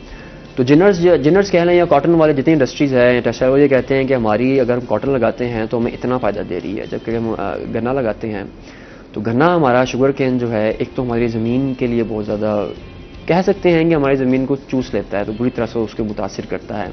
Same in this case same in the scenario, फिर लोग उसका आउटकम देखते हैं कि उससे एक शुगर चीनी मिल रही है, कपास से हमारी जो है loom industry, ginning industry, spinning industry, हमारी मेजर टेक्सटाइल इंडस्ट्री, फिर उसके दरमियान धागे के साथ से नीचे जितने सारे इंडस्ट्रीज़ हैं, फिर हम कपास से हम धागा एक्सपोर्ट करते हैं, हम कॉटन बेल एक्सपोर्ट करते हैं, हम रुई एक्सपोर्ट करते हैं, बनोला हासिल करते हैं, हम कपड़े एक्सपोर्ट करते हैं, इतनी सारी इंडस्ट्रीज़ हैं। मतलब मैं ये नहीं कहता कि पास लगे जानूँ, मैं जस्ट एक एनालिसिस दे रहा हूँ एक हमें ये देखना चाहिए, ये पॉलिसी मेकर्स को ये देखना चाहिए कि हमारे लिए ज़्यादातर फ़ायदेमंद क्या है। अगर उसी तरह पॉलिसी बनाएं तो सैलाब का पानी हो या कुछ भी हो, हम उसको बेहतर कर सकते हैं। अब थोड़ी देर पहले बात हुई थी ना, दुनिया में क्या होता है, हर साल सुनामीज आती हैं जापान में, हर साल क्राइसिस चल रहे होते हैं, जंगलों में आग लगती है, और हर साल ही हमें एक अमूमन पता है कि ग्लेशियर पिघल रहे हैं और क्लाइमेट चेंज क्राइसिस है, तो दुनिया तो प्रिपेयर इस मामले में हो रही है।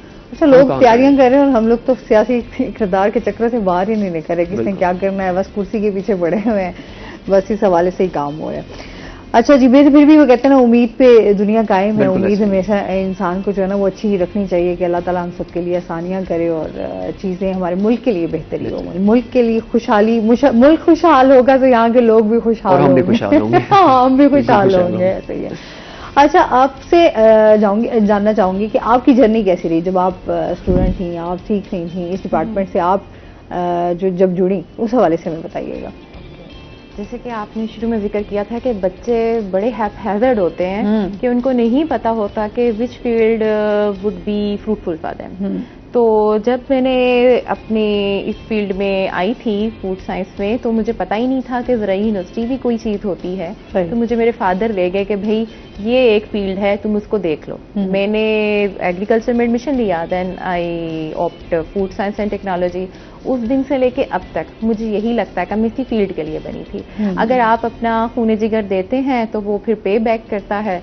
आप पहले खुद स्टूडेंट होते हैं, उसके बाद फिर जब अपने जैसे ही और स्टूडेंट्स को आप जनरेट करते हैं, पढ़ाते हैं बच्चों को, तो फिर आपको जैसे कहते हैं ना अपना पे बैक होता है। हाँ, तो मेरा तो ये सफ़र बहुत अच्छा गुजरा है। तो इसी हवाले से फिर मैं अपनी इस जनरेशन जो है, मैं इसी डिस्कशन को जो है ना क्लोज भी करूँगी कि जो हमारे बच्चे हैं इस वक्त, लड़के लड़कियां जो कोई भी फील्ड सेलेक्ट करने की जब में हैं, तो वो वंस होम साइंस को कंसीडर करके देखें। और मेरा ख्याल है कि यहाँ आने के बाद उन्हें लगेगा कि they are made for it. अच्छा, क्योंकि एक ही चीज़ को सोचते हुए आप कहेंगे बस इसी में ही हम कामयाब हो सकते हैं। डिफरेंट वेज हैं जिसमें आप जो है आप जिंदगी के बहुत सारे ऐसे मामलात हैं जिनको आप अच्छे से डील कर सकते हैं। जी बिल्कुल ऐसे ही। ये जो भी फील्ड है ये हमारे अंदर लीडरशिप क्वालिटीज भी लेके आते हैं। आप सिर्फ अपने फील्ड को नहीं, आप उसके साथ अलाइड जितने भी एस्पेक्ट हैं उसमें फिर आगे निकलते हैं। जी हाँ, ये बिल्कुल है। अच्छा अली, आपका बहुत शुक्रिया, आप हमारे साथ रहे और अभी आप हमारे साथ रहेंगी तो मजीद नाज़रीन बातचीत का सिलसिला आगे बढ़ाएंगे, लेकिन अभी हमने जाना है ब्रेक पे, हमारे साथ रहिएगा।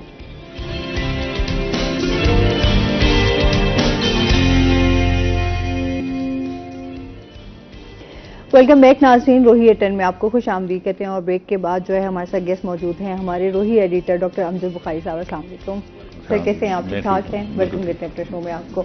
और डॉक्टर अमीन तो हमारे साथ मौजूद ही हैं, एजुकेशन पर भी बात हो रही है, इनके डिपार्टमेंट के हवाले से भी बात होगी। सर से हम बात करेंगे इस टाइम जो सर सियासी सूरत हाल चल रही है उसके हवाले से आप क्या कहना चाहेंगे?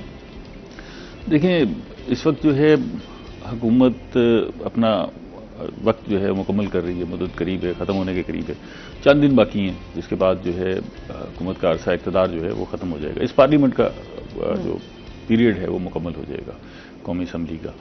तो ये 14 अगस्त के लगभग जो है हुकूमत ख़त्म हो जाएगी, उससे पहले और फिर निगरान एक सेटअप आ जाएगा जिसके पास ये सारा निज़ाम होगा। उसमें भी सर इसहाक डार साहब का नाम जो है अब जी हाँ, उसमें नाम, उसमें देखें एक फितरी सी बात है, इस वक्त काफ़ी सूरत हाल तल्ख सी नज़र आ रही है जो इत्तेहादी जमातें हैं उनके दरमियान भी, क्योंकि ये नज़र आ रहा है कि ज़ाहिर है वो 3 माह या जितने अरसे के लिए भी वो हुकूमत आती है तो अख्तियारात सारे उधर मुंतकिल हो जाएंगे। तो अगर वो जिस पार्टी का भी वहाँ पर बंदा बैठा हुआ होगा तो ज़ाहिर है उसके पास अख्तियारात चले जाएंगे और उस पार्टी के पास कंट्रोल चला जाएगा।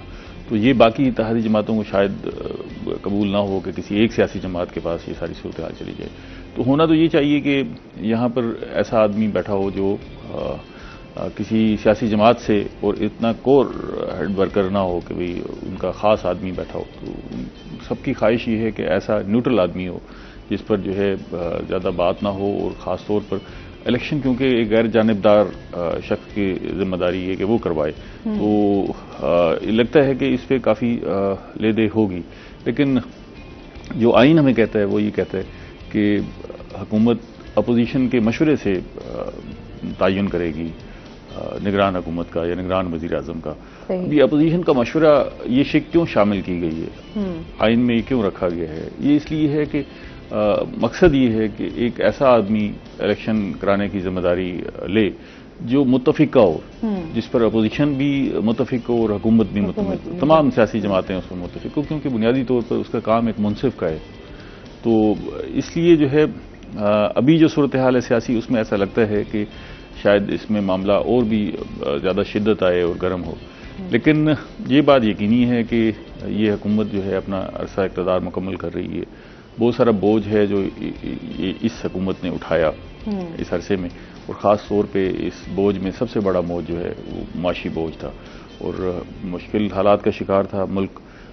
कर्जों में डूबा हुआ है मुल्क, अभी भी बड़े मुश्किल हालात का शिकार है। और IMF के साथ हमने एग्रीमेंट किया है, IMF की बहुत सारी शराइत जो है जो हमने बादल नखासा कबूल की, हम मजबूरन जो है उन शिकों पर अमल दरामद करने के लिए जा रहे हैं। और अभी आप देख रहे हैं कि जैसे बिजली के निर्ख जो है वो बहुत ज़्यादा बढ़ रहे हैं, 7.5 रुपए तक इजाफे की जो है वो नेपरा ने मंजूरी दे दी है।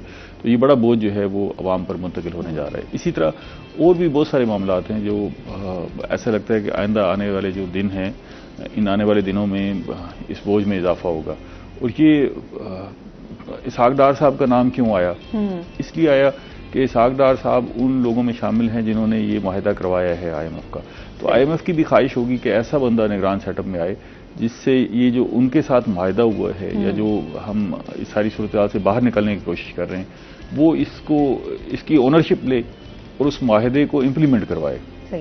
तो ये ऐसा लगता है कि इसहाक डार साहब आते हैं या कोई और आता है तो उसका लाजमी कोई ना कोई लिंक जो है वो मुआशी सूरत हाल से ज़रूर होगा कि ऐसा बंदा आएगा जो कभी या वर्ल्ड बैंक में काम कर चुका होगा या IMF में काम कर चुका होगा या मुल्क की मुआशी सूरत हाल को समझता होगा या IMF के किसी मुआहिदे में शरीक होगा या इस सारे मौजूदा सेटअप में भी ऐसा फ़र्द आ सकता है जो IMF के साथ बेहतर लैज़ान में हो, क्योंकि बुनियादी काम जो है वो IMF के साथ जो हमने एग्रीमेंट किए हैं उस पर अमल दरामद कराना है। अब इसका दूसरा पहलू आप ये देख लें कि हुकूमत भी इस हवाले से बड़ी कॉन्शियस है। किस तरह कॉन्शियस है कि हम जो निगरान सेटअप लाने जा रहे हैं उसके लिए कोशिश की जा रही है कि कानून साजी की जाए और उस निगरान सेटअप को अख्तियारात दिए जाएं जो आइन इस वक्त नहीं देता कि उनका काम सिर्फ इलेक्शन कराना होता है। ये जिम्मेदारी होती है इलेक्शन करा के हुकूमत जो है वो मुंतकिल कर देना है इलेक्टेड गवर्नमेंट के, ठीक है। लेकिन इस वक्त जो है हम अख्तियारात देने की कोशिश कर रहे हैं उस सेटअप को ताकि उसके पास अख्तियारात हों और वो माशी फैसले भी कर सके।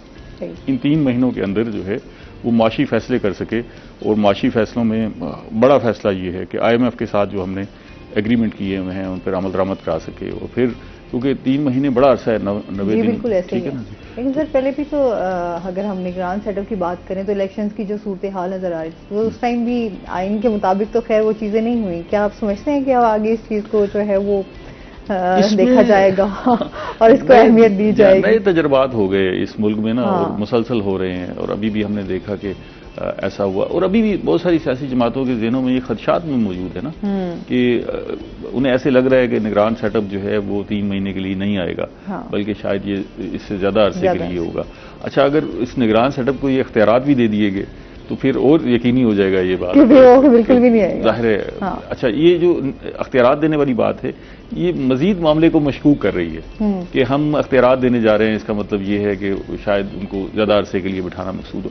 असल में देखें, हमें ना हम जिस कैफियत का शिकार हैं हमें ये समझना चाहिए कि हम सियासत भी तब होगी ना जब हम सर्वाइव कर रहे होंगे, तभी सियासत होगी ना। मुल्क मौजूद होगा, मुल्क के हालात किसी डगर पर चल रहे होंगे तो सियासत होगी और हमारी भी बका होगी। अब हम डिफॉल्ट के दहाने पर पहुंच चुके थे और फिर वहां से कुछ अरसे के लिए वापस आए हैं। अभी भी वो खदशात तो मौजूद रहेंगे। अगर हमने डायरेक्शन ठीक अख्तियार ना की तो हमारे लिए मसाइल जो है वो इसी तरह बरकरार रहेंगे। तो ये ज़रूरत है कि इस वक्त जो है जो मुल्की ख़राब सूरत हाल है उसको, माशी ख़राब सूरत हाल है, मुल्क को उससे बाहर निकाला जाए। अब इसमें जो है तमाम स्टेक होल्डर्स को इकट्ठा होना पड़ेगा और ये खुशाइंद है कि इस वक्त जो है ये इदराक और एहसास जो है हमारी इस्टेब्लिशमेंट के अंदर भी बड़ी शिद्दत से मौजूद है। और वहाँ भी देखेंगे, आपने 1-2 दिन पहले भी ये बयान चीफ ऑफ आर्मी स्टाफ का सुना होगा कि हम पाकिस्तान को हर हालत में मुश्किल माशी सूरत हाल से बाहर निकालेंगे, ये हमने तहिया कर लिए। तो वो एवेन्यू देखे जा रहे हैं कि जहां काम करके पाकिस्तान को इस मुश्किल सूरत हाल से बाहर निकाला जाए। आइंदा 1 साल जो है वो बहुत इंपॉर्टेंट है। इसलिए इंपॉर्टेंट है कि इस साल में हमने या तो पटड़ी पे चढ़ जाना है या फिर डूब जाना है। इसमें से एक काम होगा, ठीक है ना। क्योंकि हम जिस कैफियत पर पहुंच गए हैं, जब खराबी बहुत ज्यादा हो जाती है तो उसी में बेहतरी की सूरत निकलती है, ठीक है। तो अब खराबी हमारे यहाँ बहुत ज्यादा हो गई, वो इतनी खराबी हो गई है कि हमारी सर्वाइवल इसमें है कि या तो हम अपने रास्ते ठीक कर लें या फिर डूब जाए। तो ऐसा लगता है कि ये एहसास और अदराक जो है सब जगह पर मौजूद है और इसके लिए कोशिश हो रही है। और अगर कोशिश नहीं करते तो फिर वो दूसरा रास्ता जो है वो तबाही का है। और इसी हालात में अगर हम इलेक्शन करवाने चले जाते हैं और इलेक्शन ज़ाहिर है मजबूरी है और फिर एक केयर टेकर सेटअप आ जाता है और वो बेख्तियार सा सेटअप मौजूद होता है जिसमें हम 3 महीने, मैं जैसे आपको कह रहा हूँ कि आइंदा 12 महीने बहुत अहम है, तो 12 महीनों में 3 महीने निकाल दें, ठीक है, जो इंपॉर्टेंट फेज है, तो फिर जाहिर है मुश्किलात और बढ़ जाएंगी अगर इसको वो हाथ पर हाथ रख के बैठ जाए, वो जो सेटअप आएगा। तो हमने जो IMF के साथ मुआहदे किए हैं उस पर अमल दरामद करना है। हमने अपनी रेवेन्यू कलेक्शन जो है उसको बढ़ानी है, उसका टारगेट हमने 9,000 अरब से ऊपर रखा है। तो वो सिर्फ टारगेट रख देने से तो हमें अचीव नहीं हो जाएगा ना, बिल्कुल ऐसे ही है। और फिर अगर हम टैक्सेस की बात करें, जिस तरह बहुत ज्यादा टैक्सेस जो है वो लागू कर दिए गए, एक आम बंदा जो है वो ज्यादा इससे मुतासिर हुआ है, इस पर बात करते हैं, आपसे मजीद भी जानेंगे। अच्छा, जिस तरह मैडम एजुकेशन के हवाले से बात हो रही थी, डिपार्टमेंट के हवाले से, साथ ही आपसे ये भी जानेंगे आप पेरेंट्स को क्या एडवाइस करना चाहेंगी? पेरेंट्स को मेरी जो होली एंड सोली एडवाइस है वो ये है कि बच्चों को खुद भी सोचने दें कि वो किस फील्ड में जो है वो आगे जाना चाहते हैं। हम जैसे कि कह सकते हैं कि टाइम स्पैन में से मैं निकल के अब यहाँ तक पहुँची हूँ, एसोसिएट हुई हूँ, तो जब हम थे FSC करके तो हमें बस 2 ही लाइन्स दिखाई जाती थी, या तो आप जो है वो मेडिकल में चले जाएं, हाँ, या इंजीनियरिंग में चले जाएं। तो बच्चे की जो अपनी ख्वाहिशात थी या उसको कुछ लगता था वो बिल्कुल दब जाती थी। हम कहते थे पेरेंट्स को कि हमें ये कहते थे एरोनॉटिक्स में जाना है, उनको लगता था ये बहुत ही आगे की बातें हैं, नहीं बच्चा पाकिस्तान में इसका फील्ड नहीं है, इसका स्कोप नहीं है। लेकिन मेरे ख्याल से चूंकि पूरी दुनिया एक ग्लोबल विलेज बन गया हुआ है तो हमें आउट ऑफ द बॉक्स सोचना चाहिए, बच्चों की राय लेनी चाहिए। और जहाँ तक अब मुझे लगता है पेरेंट्स भी अब इस चीज़ को अंडरस्टैंड करते हैं। अब वो टिपिकल पेरेंट्स नहीं रहे जो अपनी ही मर्जी जो है वो असॉर्ट करे बच्चों पे, वो बच्चों की राय लेते हैं, फिर उनका रुझान देख के जो है वो बच्चों को आगे लेके आते हैं। वो उनको बताते हैं कि फील्ड क्या है और हॉबी क्या है। हॉबीज को आप साथ लेके चलें और एक ऐसा प्रोमाइजिंग फील्ड सेलेक्ट करें जो आपके लिए, आपकी सोसाइटी की और अल्टीमेटली आपकी जो कंट्री है उसकी सर्वाइवल के लिए बहुत ज़रूरी है। अच्छा, बीइंग अ टीचर आप क्या देखती हैं वैसे स्टूडेंट्स को किन मुश्किलात का सामना ज़्यादा करना पड़ता है या रहता है? स्टूडेंट्स को सबसे पहले तो प्रॉब्लम जो रहती है, जो मैं समझती हूँ कि हमारे साउथ पंजाब के एरिया की प्रॉब्लम है, वो है फाइनेंसेस की।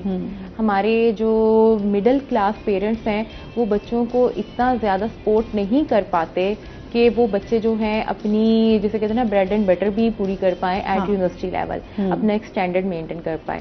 तो वही जो प्लेटफॉर्म है वो फिर हमारी यूनिवर्सिटी आगे, जैसे मैंने आपको बताया था कि एंटरप्रेन्योरशिप की तरफ जो है वो बच्चों को लेके जा रही है, ताकि जो बच्चे हैं वो ऐसे फील्ड ऑप्ट करे कि वो अपने, जैसे कि हमारे IT के बच्चे हैं वो घर बैठ के अपनी प्रैक्टिस कर सकते हैं। लाइकवाइज हमारे जो होम साइंस के बच्चे हैं उनके लिए फिर वो पास्ट फील्ड है, फूड एंड न्यूट्रिशन है, देन इंटीरियर डिज़ाइन है, और जो सबसे इम्पोर्टेंट एक और फील्ड भी है वो है फैमिली एंड चाइल्ड डेवलपमेंट। उसमें भी वो जो है वो कंसल्टेंसी वगैरह जो है वो दे सकते हैं। तो मेरे ख्याल से कि ये छोटे लेवल से ही बच्चों को अगर हम बिजनेस माइंड की तरफ लेके जाएंगे तो वो अपनी, जिसे कहते हैं ना, सर्वाइवल ऑफ द फिटेस्ट को जज कर सकते हैं। वो ये ना, वरना हम लोग तो ये देखते हैं कि स्पेशली होता है कि सिर्फ डिग्री ले ली, अच्छे मार्क्स ले लिए, उसके बाद नहीं समझ आनी कि हमने करना क्या है, इम्प्लीमेंट कहाँ करेंगे। और फिर ना उस तरीके से हमारे पास एक्सपीरियंस होता है कि हम किसी भी फील्ड में जाएं तो वहाँ पर बेहतर परफॉर्म कर सकते हैं। तो जब हम देखते हैं वैसे ही हमारे मुआशरे में बेरोजगारी जो है वो बहुत ज़्यादा है इस टाइम, जिस तरह हम मसाइल से 2-4 हैं, तो उसमें तो वाकई स्टूडेंट्स जो हैं वो डिग्रियां लेकर जो है वो घरों में ही जस्ट बैठे हैं। अब जो डिग्रीज हैं वो सारी जो है अप्लाइड डिग्रीज हैं, वो जो है वो you can start from nothing, यानी कि आपके पास जीरो रिसोर्स है तो भी आप जो है अपना जो है ना वो बिजनेस सेटअप जो है वो स्टार्ट कर सकते हैं। एग्जांपल अगेन वो IT की भी आ जाती है, हमारे होम साइंस की भी आ जाती है कि अगर आप किसी को न्यूट्रिशन की कंसल्टेंसी ही देने लग जाए तो आपका नॉलेज है जो आपको चाहिए बस, और बेसिक आपको कोई भी फाइनेंसेस नहीं चाहिए, और वहीं से जीरो से स्टार्ट करके जो है ना वो कहते हैं आगे जा सकते हैं। एक कॉलर है हमारे साथ। अस्सलाम वालेकुम। आयशा है हमारे साथ, क्या कहना चाहेंगी?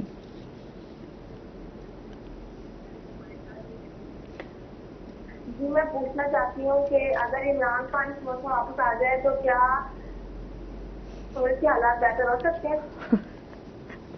ठीक है जी, बहुत शुक्रिया कॉल करने का। फिर क्या कहना चाहिए इस बारे में? देखिए, एक बात तो बड़ी वाज़ेह है कि इंतखाबात जो है वो, उसमें लोगों को ये इख्तियार होता है कि वो जिसको चाहें वोट दें। ठीक है, अगर वो जिस सियासी जमात को, जिस लीडर को वोट देना चाहेंगे तो उनका रास्ता नहीं रोका जा सकता। अगर बड़ी तादाद में किसी भी सियासी जमात को, मैं किसी का नाम नहीं लेता, किसी भी सियासी जमात को वोट डालते हैं तो उसको ये हक है कि वो अपनी एक हुकूमत बनाए और हुकूमत बना के अपने जो वादे किए हुए हैं, हर सियासी जमात ने अपने अपने लोगों से वादे किए होते हैं, तो वो वादे किए हुए हैं उन पर अमल दरामद करें। अच्छा, अभी इन्होंने बात की, जिस ख्वाहिश का इजहार किया या एक एनालिसिस किया या पूछा, तो उसमें हाल ही में उन्होंने हुकूमत की है, पाकिस्तान तहरीक इंसाफ ने हुकूमत की है, तो सारे लोग दिल पे हाथ रख के बताएं क्या वो मुतमिन थे उस हुकूमत से? लेकिन सर अभी के हालात देखकर लोग ये कहते हैं कि शायद पिछली हुकूमत ठीक थी। ये इस मुल्क का अलमिया है कि हर आने वाला जो दिन है वो पिछले से ज्यादा सख्त आ जाता है, तो इसलिए पिछली हुकूमत याद आती है। तो मुझे ऐसे लगता है कि केयर टेकर सेटअप में हमें ये जो अब की हुकूमत है ये याद आएगी कि फिर कुछ बेहतर थी। ये हमेशा याद रहेगी वैसे सर। तो ये जो है ऐसे ही है कि अगर लोग वोट देंगे तो जाहिर है जिसको भी वोट मिलेगा वो अपनी हुकूमत बनाएगा और इक़्तिदार में आएगा, लेकिन असल मामला ये है कि हमें कुछ चीज़ों पर जो है तमाम सियासी जमातों को इत्तेफाक करना होगा। यहाँ पर तो सर मसला ये है ना कि सारी एक ही प्लेटफॉर्म पे इकट्ठे होना भी नहीं चाहते। बात ये आ जाती है हर किसी को अपने जो है मफादात और अपनी माजी में अपोजिशन भी ये पेशकश करती रही कि हमें मिसाक मुआशरत करना चाहिए, ठीक है, और अब जो है अब जो सियासी जमातें इक़्तिदार में हैं, एक बड़ा सियासी हुकूमती इत्तेहाद है, वो सारे इस पर मुत्तफिक हैं कि हमें एक कोई ऐसा एग्रीमेंट करना चाहिए तमाम सियासी जमातों को जिसमें ये तय कर लिया जाए कि हुकूमत जिसकी भी होगी, सियासत आप जिस तरह मर्जी करें, लेकिन ये वो बुनियादी चीज़ें हैं जिनको कोई भी नहीं छेड़ेगा और इस डायरेक्शन को जो है हम बरकरार रखेंगे। तो वो अगर हम नहीं करेंगे तो जाहिर है फिर हमारे लिए जो है और रास्ता बाकी नहीं बचेगा सिवाय तबाही के ना। तो ये कॉलर है हमारे साथ। अस्सलाम वालेकुम। अस्सलाम वालेकुम। हेलो। वालेकुम सलाम जी, जाहिद है हमारे साथ, क्या कहना चाहेंगे? काइंडली अपने टीवी का वॉल्यूम जो है वो बंद कर दें। महंगाई के बारे में बात करनी है। महंगाई काफी ज्यादा है। अच्छा, मुझे लगता है कि वो सिर्फ जस्ट महंगाई पे ही बात करना चाह रहे हैं, क्योंकि महंगाई की वजह से हर बंदा इस टाइम सर बहुत ज्यादा परेशान है। महंगाई की वजह से कैफियत ये है कि बात भी नहीं हो सकती। इतनी मुश्किल हालात है ना। वो साथ साथ अपनी आवाज भी सुनना चाह रहे थे ना सर। अच्छा, ये थोड़ा हाँ, वो उसमें ये वैसे ही सब लोगों को मैसेज हो ना कि वो अपने टीवी के वॉल्यूम को बंद कर लिया करें जब आप कॉल करें। तो सर डेली वैसे इस पे हम बात करते हैं, वक्फे से आती है आवाज, तो वो आप इंतजार करते हैं कि उधर से मैं आवाज सुनूं फिर जवाब दूं। तो ये है कि महंगाई का जो मामला है उस पर तो कोई दूसरी राय नहीं है। हर आदमी उससे परेशान है इस सारी सूरत हाल से, और ख़ास तौर पे हमारे यहाँ जो मईशत है हमने जिन बुनियादों पर खड़ी की है वो इम्पोर्ट ओरिएंटेड है। हमारी सारी मईशत जो है, मतलब खाने पीने की चीज़ें भी हम इम्पोर्ट करते हैं। तो अगर वो सारा कुछ बाहर से आना है तो जाहिर है अगर डॉलर की कीमत बढ़ेगी और ये फ्लक्चुएशन आएगी तो उसके असरात जो है वो मुरतब होंगे। तो अभी ये जो महंगाई की एक खौफनाक लहर है, इतनी महंगाई जो है इस खित्ते में कहीं भी नहीं है। ठीक है सर, अच्छा खाने पीने की चीजें चले फिर भी आप कहीं ना कहीं बर्दाश्त कर जाते हैं। अभी जब हम बिलों की बात करते हैं तो मोस्टली जो रद्द-ए-अमल आ रहा है शहरियों का, आवाम का, वो बिजली की बिलों में जो है वो जो टैक्स बहुत ज़्यादा इजाफी टैक्स जो उसमें ऐड कर दिए गए हैं, और उसके बाद जो आपके बिलों के रेट, अच्छा पीक का टाइम जो है वो आपका उसमें 50 रुपए फी यूनिट जो है वो आपको पड़ेगा रात 11 बजे इन आवर्स में। अगर आप मैं थोड़ा सा इख्तलाफ करूंगा आपसे ना कि आपने कहा कि खाने पीने की चीज़ें फिर भी बर्दाश्त हो जाती हैं। पहला बुनियादी मामला ही खाने पीने की चीज़ों का है और वही बर्दाश्त नहीं हो रही। अगर 150 रुपए किलो आटा होगा तो आप उसे खरीद कर लाएंगे, आपके घर में 8, 10, 12 लोग हैं तो आप देखें कि आटा आपने खरीदना है 600 रुपए से जायद पर जो है आपको एडिबल ऑयल जो है वो दस्तियाब है, खाने का तेल जो है, तो आपने वो खरीदना है। आपने चाय की पत्ती खरीदनी है तो आप उनकी कीमतें देखें ना कि वो कहाँ पहुंची हुई हैं। तो खाना पीना मुश्किल हो गया है। पहला मौका है, मैं लोगों को ये देख रहा हूँ कि कभी साबुन, शैम्पू और टूथपेस्ट और ब्रशेस की वजह से परेशान नहीं होते थे। ये पहला मौका है कि लोग आपको इस वजह से कि साबुन खरीदने के पैसे नहीं है तो आपको परेशान नजर आएंगे। तो ये एक बुनियादी चीज़ है। जहाँ बात रही बिजली के बिलों की, तो हमने खुद को आदी कर लिया है कि हम बहुत ज़्यादा आसाइशों के आदी हो गए हैं, हालांकि हमारी इतनी कैपेसिटी नहीं थी। आप अपनी आसाइशें उस वक्त बढ़ाते हैं जब आपके पास गुंजाइश होती है। थोड़ा अर्सा पीछे चले जाए तो सारे लोग बाहर सोते थे। सर अभी रात को बाहर सोते थे ना, खुली हवा में सोते थे, ज्यादा से ज्यादा पंखा लगा देते थे। अब आप देखेंगे सारे लोग उठ के अंदर कमरों में चले गए हैं और एसी लगा रहे हैं। जब आप एसी लगाएंगे तो उसकी कास्ट है। अच्छा, अब इसका आसान रास्ता भी है ना, जो हमारे यहाँ देहातों में लोग अडॉप्ट कर रहे हैं, वो ये है, इलाकों में भी बिल उसी तरीके से ही आ रहा है, मतलब लोगों को ये 30,000 40,000 50,000 तक का बिल जो है। एक सोलर प्लेट लें, ठीक है, और देहातों में ये लोग कर रहे हैं। आप एक सोलर प्लेट लें, उससे आपका सारा दिन पंखा भी चल जाएगा, डायरेक्ट आप लाइट ले रहे हैं, पंखा। सर अब वो सोलर प्लेट भी महंगी हो गई ना, महंगी हो गई है, लेकिन जो लोग बेनजीर इनकम सपोर्ट प्रोग्राम के जरिए पैसे लेके जाते हैं, उन्हीं पैसों से एक सोलर प्लेट आ जाएगी। एक दफा आप हिम्मत करके वो सोलर प्लेट ले लें, ठीक है, और उससे पंखा आप चलाते रहें, और उसमें छोटी सी बैटरी अगर साथ लग जाए तो रात को भी आपको बिजली पूरी हो जाती है। ये उन लोगों के लिए जिनके पास बहुत मुश्किल हालात हैं और ख़ास तौर पे देहात में रह रहे हैं, जहाँ सनशाइन भी मौजूद है ऑल टाइम ना, तो वो इस तरफ अपने आप को खुद मोल्ड करें, बजाय इसके कि हम रोते हैं। लेकिन बिजली तो अभी सस्ती नहीं होनी, अभी तो जाहिर है इसकी कास्ट जो है हमें जो पड़ रही है, ये बुनियादी कास्ट है जो हम देखते हैं कि हमें बिजली पैदा करने पर कितना खर्चा हो रहा है, उसी हिसाब से नेपरा तय करता है कि जी ये वसूल कर ली जाए। तो या तो फिर एसी से बाहर निकलें, बाहर आके सोएं, रात को बाहर गुजारें, रात का टाइम, दिन के वक्त जो है आप। सर जितनी बिजली महंगी कर दी, अब तो मेरे ख्याल में एसी बंद ही होते हैं। हाँ, मजबूरन यही सूरत हाल होगी। हाँ, ऐसा रहती है सर। अच्छा, इसके साथ ही आप क्या मैसेज देना चाहेंगे हमारे जितने भी स्टूडेंट्स देख रहे हैं, पेरेंट्स देख रहे हैं, नाज़रीन देख रहे हैं, क्या मैसेज देंगे उनको? तो मैं चाहती हूँ कि जितनी भी हमारी जनरेशन इस वक्त घरों में बैठी है और जगह जगह जाकर अपना वो इन्फॉर्मेशन सीख कर रही है, वो वंस हमारी नवाज शरीफ ज़रई यूनिवर्सिटी मुल्तान जो है उसको विज़िट करें, जो कि एक काफ़ी रिनाउंड जो है ना यूनिवर्सिटी है हमारे साउथ पंजाब की। और वहाँ पर जो हमारे जो फैकल्टी है, faculty of food and home sciences, और जो कि हमारे डीन डॉक्टर उमर फारूक के अंडर जो है वो काम कर रही है, उसके तीनों फील्ड्स को देखें, जिसमें हमारा एक फूड साइंस है, ह्यूमन न्यूट्रिशन डायटेटिक्स है, और हमारा एक होम साइंसेज है। और वो बच्चे जिनको लगता है कि वो कहीं पर भी मेरिट उनके लिए कोई ऊपर चला जाएगा, वो वंस इस फील्ड को कंसीडर करें। जैसे कि वो इसमें अगर आ जाएंगे होम साइंस में, आल्दो इसमें हमारे पास बहुत क्रीम भी आती है, बच्चियाँ बहुत अच्छे हैं जो हमारे पास ऑलरेडी हैं, वो इसमें एक बार आ जाएंगे तो उसके बाद मुख्तलिफ आउटशूट्स जो हैं वो उनके लिए अवेलेबल होंगी, जिसमें उनकी मर्जी का फूड एंड न्यूट्रिशन भी है, टेक्सटाइल एंड क्लॉथिंग भी है। और इसके बाद वो अपनी फूड एंड न्यूट्रिशन में BS विद मेजर करने के बाद वो MS human nutrition and dietetics में भी जा सकते हैं, MS फूड एंड न्यूट्रिशन में जा सकते हैं, और MS फूड साइंस में भी जा सकते हैं। There vast range of fields. बहुत शुक्रिया आपका डॉक्टर मीम, आप हमारे साथ रही। और इसके साथ ही नाज़रीन, अभी हमने जाना है ब्रेक पे, हमारे साथ रहिएगा।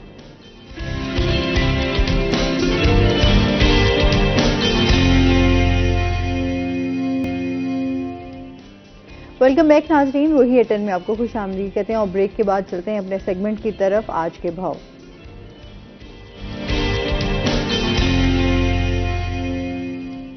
शकील सुल्तान हमारे साथ मौजूद हैं। शकील से जानते हैं आज मार्केट में सब्जी और फलों के क्या रेट्स हैं।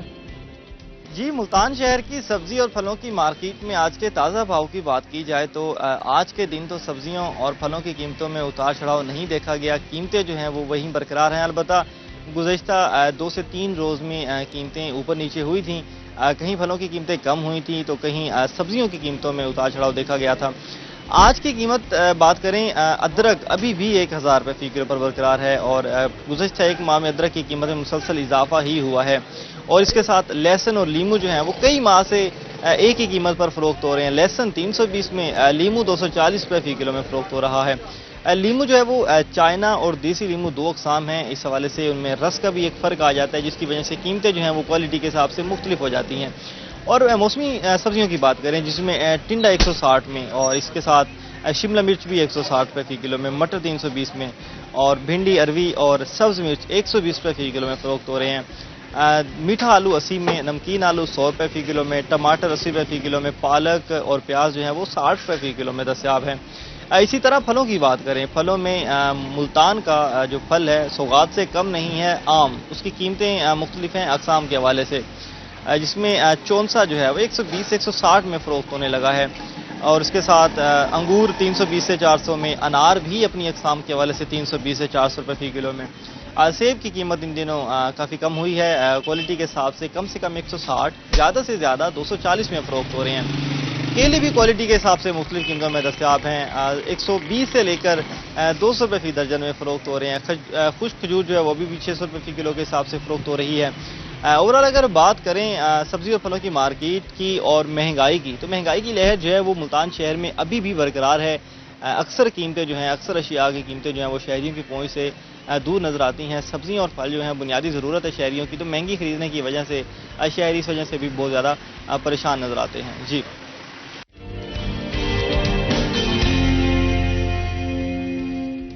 बहुत शुक्रिया शकील सुल्तान आपका। अच्छा, जिस तरह सर फ्रूट्स की भी हम देख रहे थे, चाहे आपकी सब्जियां हैं, वो जैसे ही मौसम चेंज होता है उसके साथ साथ सब्जियों के रेट्स भी जो हैं, जैसे हम ब्रेक में बात भी कर रहे थे कि लीमू जो है वो हमेशा महंगा ही रहा है, वैसे उसमें कभी हमने कमी नहीं देखी। नहीं, लीमू बहुत सस्ता भी हो जाता है। लेकिन सर वो बड़े वैसे कब 10 रुपए किलो भी बिक रहा होता है। हाँ। देखिए, हर सब्जी का, हर फ्रूट का एक मौसम है जिसमें उसकी कीमत कम होती है। आप इसे गौर से देखें ना, आजकल प्याज जो है वो 30 रुपए किलो बिक रहा है। एक सर जैसे हमने देखा टमाटर जो है वो बड़े नायाब हो जाते हैं, उनकी भी कीमतें आसमान ऐसी है ना। देखें, जब वो सब्जी आती है मार्केट में और बड़ी तादाद में, बड़ी मिकदार में आ जाती है, तो उसके रेट कम हो जाते हैं। अच्छा, अब इसमें हमारे यहाँ एक्चुअली मसला ये है कि हम जो है चीज़ों को संभालने के मामले में, वैल्यू एडिशन के मामले में बड़े कमज़ोर हैं। ठीक है, अब लीमू को संभाल कर रखना कोई मुश्किल काम नहीं है। आप जब सस्ता हो उसे खरीद लें और उसको 2, 4, 6 महीनों के लिए प्रिजर्व कर लें, ये कोई मुश्किल काम नहीं है, बड़ा आसान काम है। आपको नुस्खा पता होगा, खातून है, अगर नहीं पता तो मैं बता देता हूँ। हाँ, सर आपसे इजाजत देते हैं। आप लीमू को, जब आपको 8-10 रुपए किलो लीमू मिल रहा हो तो आप उसको ले लें, निचोड़ लें, वो हाथ वाला जो ग्रिप वाला होता है उससे निचोड़ लें। निचोड़ के जो आपके पास सांचे होते हैं जिसमें आप बर्फ बनाते हैं फ्रीजर में, ठीक है, तो उसके बर्फ वाले सांचों में वो डाल के उसको फ्रीज कर लें, स्टोर करके फिर उसको निकाल लें। ठीक है ना, वो आपके पास क्यूब्स आ जाएंगे, बर्फ के क्यूब्स आ जाएंगे, लेकिन वो पानी के नहीं होंगे, एक्चुअली लीमू के होंगे। ठीक है, और उनको आप एक शापर में बंद करके फ्रीजर में रख लें। जब भी आपको लीमू की जरूरत हो, निचोड़ने की भी जरूरत नहीं है, आप वो क्यूब एक क्यूब उठाएं और आप उसको इस्तेमाल कर लें, वो आपके पास फ्रेश लीमू है। ठीक है, लेकिन ये हम क्योंकि बॉदर नहीं करते ना चीजों को, हम ऐसे ही टमाटर का पेस्ट है उसको भी हम प्रिजर्व कर सकते हैं। टमाटर या तो बहुत सस्ता बिक रहा होता है, 8 रुपए किलो, 7 रुपए किलो पर भी आ जाता है, या फिर वो 200 रुपए किलो, 300 रुपए किलो पर पहुंच जाते हैं। तो ये अमूमन डिमांड एंड सप्लाई इसका तयन करती है। ये जो इस किस्म की सब्जियां और फल हैं उनको ज़्यादा अरसे तक जो है इसी तरह फ्रेश महफूज नहीं रखा जा सकता, इसलिए जब ये बल्क में आती हैं तो इनकी कीमतें कम हो जाती हैं और हम उन कम कीमतों में उनको सही इस्तेमाल नहीं कर पाते। और फिर जैसे ही वो सीज़न निकलता है तो जाहिर है फिर जिन लोगों ने स्टोर किया होता है उनकी स्टोरेज के अखराजात हैं, फिर वो उनको लेके मार्केट में आते हैं, तो फिर इतनी मिकदार में लाते हैं कि उनकी कीमत जो है वो मेंटेन रहे, गिरे ना, तो इसलिए वो हमें महंगाई लगती है। लेकिन दूसरा इसका पहलू ये है कि जैसे आप देखें कि पहले ये सारा कुछ एक सीजन में दस्तयाब होता था, अब ये सारा कुछ सारा साल दस्तयाब होता है। आप देखें केले पूरा साल बिकते रहते हैं, सेब पूरा साल बिकते रहते हैं, आम पूरा साल बिकते रहते हैं, आपको मुयसर होते हैं अगर आप लेना चाहें, लेकिन ऑफ सीजन में वो महंगे होंगे। लेकिन इसके बावजूद जो महंगाई का एलिमेंट है वो अपनी जगह वही है, ऐसे ही है। महंगाई जो है उसकी वजह से तो लोग बहुत ज्यादा परेशान हैं। अच्छा, मुहर्रम के हवाले से भी आपसे जानेंगे इस टाइम, इंतजामात के हवाले से और साथ साथ सिक्योरिटी के हवाले से भी बात करेंगे। देखें, एक तो सारे सुनने वालों के लिए, देखने वालों के लिए कि ये मुहर्रम के जो दिन है, अशरा जो है, ये हम सब के लिए काबिल एहतराम है। ठीक है, हमें इस मामले को इस तरह नहीं देखना चाहिए कि किसी एक खास मकतबा फ़िक्र के लिए, किसी खास फ़िरके के लिए, ये सबके लिए काबिल एहतराम है और इसका तकद्दुस जो है वो सबकी जिम्मेदारी है। बिल्कुल ऐसी है। अच्छा, दूसरी बात जो है वो इसकी सेंसिटिविटी है कि ये एक एहसास मामला है, एहसास मौका होता है, और ये आज से नहीं है। जब अंग्रेज़ यहाँ हुकूमत करता था उस वक्त भी इसकी सेंसिटिविटी का लेवल यही होता था और इसकी हसासियत बरकरार होती थी। इसी तरह एडमिनिस्ट्रेशन के इजलास होते थे, उसमें सिक्योरिटी के मामला देखे जाते थे और मुख्तलिफ मकातब फ़िक्र के उलमा हज़रात को बुलाया जाता था, इकट्ठा किया जाता था, एक जगह पर बिठा के एक मजहबी हमांगी पैदा करने की कोशिश की जाती थी, जो आज भी होती है। आप देखते हैं इंतज़ामिया इस मौके पर मुख्तलिफ मकातब फ़िक्र के लोगों को, उलमा कराम को इकट्ठा करती है, उनसे बैठ के बात करती है और उनको एहसास दिलाती है। देखिए ना, नवासे रसूल सल्लल्लाहु अलैहि वसल्लम सबके लिए उतने मोतबर और इतने मुकर्रम हैं जितने किसी भी फ़िरके के लिए हो सकते हैं, तो इसमें कोई दूसरी राय नहीं है। ठीक है, तो वो मजहबी जो है वाबस्तगी से हट के सारे लोग जो है इसका एहतराम करते हैं। बल्कि आप हैरान होंगी और हमारे जो नाज़रीन हैं उनको भी पता है कि दीगर मज़ाहिब के लोग भी वाक़या करबला के हवाले से एक ख़ास जो है वो उनकी एहसासात हैं और इस पर जो है बाकी जगहों पर भी शायरी हुई है। बहुत सारे गैर मज़ाहिब के लोगों ने भी जो है इस कुर्बानी पर और इस पर ये जो उनका जज्बा था और जज्बा ईमानी था इस पर जो है लिखा गया है और अकीदत की नज़र से और अकीदत की निगाह से देखा गया है। तो एक तो ये है कि ये सबके लिए मुकद्दम है, दूसरा ये है कि इसकी हसासियत अपनी जगह पर मौजूद है। तीसरा पहलू जो उभर के सामने आया है जिस पे आप बात कर रही हैं वो है सिक्योरिटी का, कि हमारे यहाँ बहुत सारे ऐसे अनासिर जो जिनको हम किसी मजहब का नाम ही नहीं दे सकते, वो इन सारे हालात से फ़ायदा उठाकर माजी में भी हमने देखा कि वो दहशतगर्दी की कार्रवाइयाँ होती रहीं और कोई भी मुसलमान, कोई भी इंसान किसी की जान लेते हुए 10 दफ़ा सोचेगा। तो अगर कोई इस किस्म की हरकत हो रही है, कोई जाके मस्जिद में ब्लास्ट कर रहा है, कोई जाके किसी इमाम बारगाह में किसी मदरसे में ब्लास्ट कर रहा है, तो आप अंदाज़ा कर सकते हैं कि उसकी ज़हनी कैफियत क्या होगी। तो ये जो सारी दहशतगर्दी की सूरत हाल होती है ये तो किसी भी मज़हब के लिए, किसी भी फ़िरके के लिए काबिल कबूल नहीं है। लेकिन अब क्योंकि हालात इस तरह के पैदा हो गए हैं, अभी हम ये देख रहे हैं कि हमारे जो बालाई इलाके, सरहदी इलाके हैं अफगानिस्तान से मिलते हैं, वहाँ भी फिर एक दहशतगर्दी की लहर सर उठा रही है। तो ये इस वक्त जो है इसी वजह से हमारे पूरे मुल्क में इस वक्त जो है सिक्योरिटी को बड़ा सख्त किया गया है, टाइट किया गया है और इसके लिए इंतजाम किए गए हैं। यहाँ हमारे इस इलाके में क्या किया गया है, एक तो CCTV कैमराज की मदद से हम विजिलेंस करेंगे, सारे इलाकों को निगाह में रखेंगे। ख़ास तौर पर जो है सिक्योरिटी के पर्सनल्स बड़ी तादाद में तैनात किए जाएंगे। जुलूसों के रूट्स जो है वो मुकर्रर कर दिए गए हैं, वहाँ पर सिक्योरिटी का अमला जो है बड़ी तादाद में मौजूद होगा और किसी भी गैर मुतल्लिक़ आदमी को वहाँ दाखिल नहीं होने दिया जाएगा। इसी तरह इमाम बारगाहों में जब मजालिस होती हैं या नौखानी होती है, वहाँ पर भी जो है सूरत हाल बहुत ज़्यादा सिक्योर रखी जाएगी। अच्छा, ये तो वो है ना जो इक़दाम आप कर रहे होते हैं, जो आपको सामने नज़र आ रहा होता है, उसको पेश नज़र रख के आप कैलकुलेट करके अपने इक़दाम कर लेते हैं। अब जो दहशतगर्द अनासिर हैं वो इसमें से लूप होल्स तलाश करते हैं, ठीक है, क्योंकि उनके वो सिक्योरिटी उनके सामने सीन है, ठीक है, जबकि दहशतगर्द सिक्योरिटी पर्सनल के सामने अनसीन है, उन्हें नहीं पता कि कौन इसमें से दहशतगर्द है। अब ऐसी सूरत हाल में जो जिम्मेदारी है वो आम शहरियों पर मुंतकिल हो जाती है कि आप हर आदमी के साथ एक सिक्योरिटी का पर्सनल तो नहीं लगा सकते। तो हम जो आम लोग हैं, हमारी ये जिम्मेदारी है कि हम इर्द गिर्द के माहौल पर नज़र रखें और देखें कि अगर हमें कहीं कोई मशकूक आदमी को नज़र आता है, किसी आदमी की हरकत व सकनात मशकूक है, तो फौरी तौर पर इतला दें। हमारे यहाँ ये जलूसों में और मजालिस अज़ा में अमूमन जो है जो मुंतज़मीन होते हैं उन्होंने अपनी भी सिक्योरिटी का बंदोबस्त किया होता है, वो ख़ास तौर पर वहाँ पर आने जाने वालों को सर्च भी कर रहे होते हैं। तो ये अच्छा है। तो उम्मीद है कि अगर इंतज़ामिया, सिक्योरिटी इदारों और आवाम का इसी तरह ताउन बरकरार रहा तो अल्लाह खैर करेगा, इंशाल्लाह ये मुहर्रम की सूरत हाल बेहतर इंशाल्लाह। इस पर मज़ीद भी हम बात करेंगे नाज़रीन, अभी हमने जाना है ब्रेक पे, हमारे साथ रहिएगा।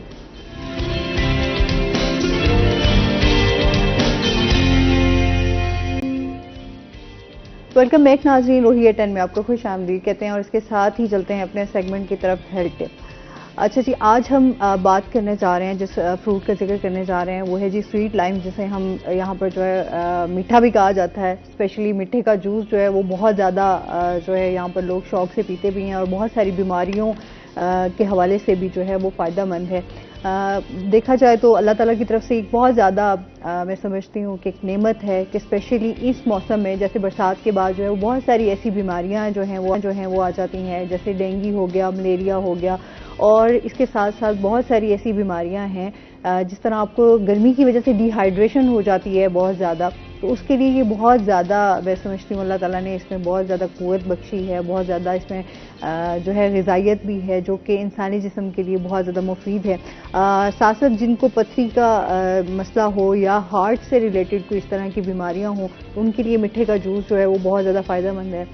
वैसे जो इसका इस्तेमाल है वो अगर आप जो सही इस्तेमाल है, जो आप इसमें चाहें तो आप इसको दिन के टाइम भी जो है वो इस्तेमाल कर सकते हैं, और साथ साथ जो है नाश्ते के 2 घंटे बाद जो है इसका इस्तेमाल बहुत ज़्यादा आपकी सेहत के लिए फ़ायदेमंद है, और इसके साथ साथ जो है आपकी स्किन के लिए भी बहुत ज़्यादा अच्छा है। अगर आप इसको मीठे को वैसे चूस लें तो वो ज़्यादा बेहतर है, अगर आप इसका जूस भी पीते हैं तो वो भी ज़्यादा बेहतर है। तो दोनों तरह से ये आपको फ़ायदा देता है, आपकी सेहत के लिए बहुत ज़्यादा अच्छा है, और साथ साथ आप इसका रोज़ाना इस्तेमाल करेंगे तो ये आपकी भूख को भी बढ़ाता है, आपकी इम्यूनिटी को स्पेशली जो है वो उसको जो है स्ट्रॉन्ग करने में मदद देता है। तो हमेशा मैं एक बात करती हूँ कि इंसान की हेल्थ के हवाले से जो है वो अपने आप को देखना चाहिए कि अच्छी ग़िज़ा जो है वो उसके लिए कितनी ज़रूरी है। अच्छी ग़िज़ा होगी तो लाजमी अच्छी सेहत भी होगी। फ्रूट्स का इस्तेमाल जो है तो वैसे ही आपको जो है सेहतमंद रखता है। ऐसे ही है सर? ऐसे ही मीठे का जिक्र किया। मीठा यहाँ पर एक तो ब्लेसिंग ये है कि वाफिर मिकदार में मौजूद होता है। इसका भी एक सीज़न आता है जिसमें बड़ा सस्ता हो जाता है, आपके लिए हर वक्त मौजूद होता है, तो कोशिश की जाए ये फ्रूट ज़रूर इस्तेमाल किया जाए। इसमें एक खासियत ये है कि आप बज़ाहिर तो ये मीठा है, लेकिन जब इसको थोड़ी देर रखें तो ये कड़वा हो जाता है। हाँ, और इसका जूस भी जो है अगर आप फौरी तौर पे ना पिए तो कड़वा हो जाता है। इसका मतलब ये है कि जब आप इसे पी लेते हैं अंदर जाता होगा मैदे में तो ये कड़वा हो जाता होगा, ठीक है। और ये इसके अंदर जो कड़वाहट है जिसको हम आम लफ्ज़ों में कहते हैं, ये कोनीन है इसमें, तो ये बहुत सारी बीमारियों से निजात का सबब भी है। अमूमन जिसको बुखार हो, बड़े अरसे से बुखार चल रहा हो, तो उसको कहते हैं कि आप मीठा इस्तेमाल करें। और जो जिनको चीनी से परहेज़ है तो वो भी इसको इस्तेमाल कर सकते हैं मुनासिब मिक़दार में। तो इसमें बड़ी खासियत है। ये ऐसा फल है बाहर से मीठा है, अंदर से कड़वा है। अच्छा, कुछ लोग भी ऐसे होते हैं अच्छा, जो आपने कहा ना कि मीठा जो है इम्यूनिटी को बढ़ा देता है, तो उसमें तो वो ऐसे लोग भी इम्यूनिटी बढ़ा देते हैं जो बाहर से मीठे होते हैं, अंदर से कड़वे होते हैं, तो वो इम्यूनिटी में इजाफे का सबब बनते हैं। तो ये अच्छा फल है, इसको इस्तेमाल करना चाहिए, जितना मैक्सिमम वो इस्तेमाल करें। बिल्कुल ऐसे ही है। और फिर गर्मियों में तो वैसे ही आप फलों की बात करें तो आम हो गया, जिस तरह आम के हवाले से उसकी अफादियत पे बात करते रहते हैं, तो बहुत सारे फ्रूट्स आपको गर्मियों में जो है वो फ़ायदा दे रहे होते हैं। अच्छा सर, बारिशें क्योंकि हो रही हैं तो बारिशों की वजह से अभी हम देख रहे हैं कि सैलाब की सूरत हाल भी बढ़ रही है। क्लाइमेट चेंज है, उससे पहले हमने देखा कि जैसे जून में सख्त गर्मी होने के बाद होनी चाहिए थी, लेकिन उसमें हमने देखा कि ओले बरस रहे हैं और एक ठंडा मौसम था। लेकिन अभी हम देख रहे हैं कि सैलाब के हवाले से जो है वो दोबारा से अलार्मिंग सिचुएशन है। क्या कहना चाहेंगे इस बारे में? एक तो हम काफ़ी अर्से से कह रहे थे कि पाकिस्तान मौसमियाती तब्दीलियों का शिकार होने वाला मुल्क है। तो हमने देखा कि पिछले 1-2 सालों में ये मौसमियाती तब्दीलियाँ क्या थीं कि हम एक्सपेक्ट कर रहे थे कि बारिशें होंगी तो बारिशें नहीं हुई। हम एक्सपेक्ट कर रहे होते हैं मौसम ड्राई होगा तो बारिशें शुरू हो जाती हैं। गैर मुतवक्को तौर पर हीट वेव आ जाती है, गैर मुतवक्को तौर पर जो है बारिशों का स्पेल आ जाता है। एक तो ये मौसमियाती तब्दीली थी। दूसरा ये है कि इस वक्त जो सूरत हाल है, ये मानसून का सीज़न है, और मानसून जो है हमारे यहाँ जिसको हम सावन कहते हैं, तो ये बरसात का मौसम है, इसमें बारिशें होनी होती हैं। इस दफ़ा हमारे इस खिते में एक्सपेक्ट ये किया जा रहा था कि बारिशें निस्बतन कम होंगी। अच्छा, अभी देखें है भी सूरत हाल ऐसी कि यहाँ बारिशों का स्पेल आए तो है, लेकिन इतनी शिद्दत से नहीं जितने हमारे दीगर इलाकों में हम सुन रहे हैं। हमारे कोई सलमान के इलाकों में शदीद बारिशें हुई हैं, राजनपुर में सैलाबी कैफियत है, जो बरसाती नदे नाले हैं उनमें पानी आया हुआ है शदीद। अच्छा, बालाई इलाकों में बारिशें हो रही हैं, शदीद बारिशें हो रही हैं, जिसकी वजह से दरिया सिंध में और दरिया झेलम में पानी की सतह मुसलसल बढ़ रही है और हमारे डैम्स भी भर रहे हैं। अब बाकी जो हमारे 3 दरिया हैं जो भारत की सिमत से आ रहे हैं, उसमें चनाब, सतलज और रावी है। वहाँ क्योंकि पानी अमूमन नहीं होता, अब चनाब भी आपको अक्सर खुश्क नज़र आता है, सतलज में तो बिल्कुल पानी नहीं होता, रावी में भी यही सूरत हाल है कि पानी नहीं होता। लेकिन इस दफ़ा भारत के अंदर बहुत ज़्यादा बारिशें हुई हैं, तो उन बारिशों की वजह से उनके डैम्स जो है वो तकरीबन भर चुके हैं। अगर मज़ीद बारिशें होती हैं और वहाँ पानी आता है तो ये खदशा है कि वो पानी जो है वो रिलीज़ कर देंगे, छोड़ देंगे, और पानी जो है वो पाकिस्तान की तरफ आएगा। अभी सतलुज में यही हुआ कि 2-3 स्पेल इस तरह के आए जिसमें उन्होंने पानी छोड़ा और वो पानी पाकिस्तान की तरफ आया। अब हमारे यहाँ क्योंकि मैंने जैसे आपसे पहले गुजारिश की कि हमारे ये इन दरियाओं में पानी नहीं होता, तो लोगों ने इन दरियाओं के अंदर जाके आबाद कर ली है। वहाँ ज़मीनों को ज़ेरे काश्त ले आए हैं, उनको आबाद किए है, हमवार किए है, वहाँ काश्त शुरू कर दिए। फिर जब आप वहाँ जाके काश करते हैं तो आप कोशिश करते हैं कि एक आध कमरा शमरा बना लें, कमरे बनाए तो वो घर बन गए, फिर वहाँ आपने लाइव स्टॉक रख लिए, जानवर भी रख लिए, तो वहाँ पूरी एक आबादी हो चुकी है इन दरियाओं के अंदर। तो जैसे ही पानी आता है तो सबसे ज़्यादा वो लोग मुतासर होते हैं जो दरियाओं के अंदर बैठे होते हैं या दरियाओं के बेट के इलाके में बैठे होते हैं। तो इन तीनों दरियाओं में ये सूरत हाल है कि अगर अभी भी सतलुज में पानी है, सतलुज की अंदर जो पानी है वो सतलुज की गुंजाइश से ज़्यादा पानी है, ठीक है, वहाँ काफ़ी नुकसान हो रहा है। रावी और चनाब में भी पानी आ सकता है, चनाब में भी फ्लड का खदशा है। अगर भारत पानी छोड़ देता है, अचानक पानी छोड़ता है, तो वो फिर हमारी मैनेजमेंट मुश्किल हो जाएगी। अब इसमें ना ये तो है वो कैफियत जो हम बज़ाहिर देख रहे हैं। हमारी बहसियत इंसान, बहसियत कौम, बहसियत हुकूमत हमने क्या करना है, जिसके लिए हमें अपने आप को तैयार रखना है, ज़रूरी है। देखिए, हम एक वक्त में रोना रो रहे होते हैं कि भारत ने पानी बंद कर रखा है, पानी हमें नहीं दे रहा। जैसे ही वो पानी देता है हम उसे कहते हैं कि ये अभी जारियत हो गई है, भारत ने पानी छोड़ दिया है। तो हमें अपने रवैयों को भी ज़रा देखना होगा कि हमें क्या करना चाहिए। हमारे पास जिन दरियाओं पर डैम्स मौजूद हैं वो हमारे बालाई दरिया हैं, दरियाए सिंध पर और दरियाए झेलम पर 2 बड़े डैम्स मौजूद हैं। दरियाए काबुल पर भी वो आता है, उस पर डैम नहीं है। दरियाए काबुल का पानी जैसे पाकिस्तान में आता है तो उसके आगे कोई डैम नहीं है सिवाय चश्मा की एक झील के ना, तो बाकी कहीं स्टोरेज नहीं हो सकती। अच्छा, ये जो बाकी तीनों दरिया हैं, चनाब है, सतलुज है और रावी है, इनके सामने कोई भी डैम नहीं है। इनके पानी को किसी भी जगह पर स्टोर नहीं किया जा सकता, किसी भी जगह पर नहीं रोका जा सकता। तो हमारी एक ही कोशिश होती है कि किसी न किसी तरह इस पानी को जाके समंदर में गिराया जाए और अपनी आबादी को बचाया जाए। तो हमें कोशिश ये करनी चाहिए कि अपने मुल्क में जितने मैक्सिमम स्टोरेज बना सकते हैं, ताकि वो स्टोरेज जब भी सैलाबी कैफियत हो तो हम उस पानी को ज़ख़ीरा कर लें और उसको ज़ेर इस्तेमाल लाएं। लेकिन सर, काफ़ी टाइम से तो हम इन चीज़ों को फेस करते हुए आ रहे हैं, लेकिन हुकूमत की तरफ से अभी तक तो इसके ऊपर कोई भी काम जो है वो नहीं किया गया।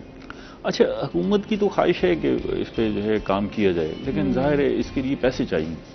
अभी हमारे यहाँ पैसे नहीं है। हमारे यहाँ 2 डैमों पे काम शुरू हुआ है, दियामीर पर और मोहम्मद पर। असल में हमें पैसे चाहिए, और अमूमन ये इस किस्म के बड़े प्रोजेक्ट्स जो होते हैं वो आपके अपने वसाइल से बन नहीं सकते। आपको आलमी मालियाती इदारे फंडिंग करते हैं, कर्ज देते हैं, जिससे आप ये डैम या इस किस्म के बड़े प्रोजेक्ट जो है वो लगा सकते हैं। तो अब हमें पैसे देने के लिए कोई तैयार नहीं है, और ये काफ़ी अरसे से इसी कैफियत का हमें सामना है कि हम जिस भी डैम के लिए को मनसूबा उठा के लेके जाते हैं कि जी पैसे दिए जाएँ, तो पैसे देने के लिए तैयार नहीं है। और हम बतदरीज जो है वो पैसों के बदले में हम अपनी चीज़ों को गिरवी भी रख के आते हैं। वो गिरवी रखते रखते भी हम बहुत ज़्यादा आगे निकल चुके हैं। लेकिन अब हमें यही इदराक है जिसका मैं जिक्र कर रहा था कि हमें अब अपने पैरों पर खुद खड़ा होना पड़ेगा, अपने वसाइल खुद जनरेट करने पड़ेंगे। अगर हम जनरेट नहीं करेंगे तो दुनिया में देखें ना, अब वज़ीर-ए-आज़म भी आपको बार बार कह रहे हैं कि मैं अब जाके कैसे पैसे मांगूँ ना। लोग जहाँ मैं जाता हूँ तो लोग देखते ही कहते हैं कि जी पैसे मांगने आ गए। बिल्कुल ऐसी है सर, अब तो खैर सूरत हाल ऐसी है सर। बहुत शुक्रिया आप हमारे साथ रहे, शो का हिस्सा बने। और इसके साथ ही नाज़रीन, आज का शो यहीं पर ख़त्म हुआ। अपना बहुत सारा ख्याल रखिएगा, दुआ में याद रखिएगा। इंशाल्लाह ज़िंदगी ने साथ दिया तो सुबह आपसे फिर मुलाकात होगी। अल्लाह हाफ़िज़।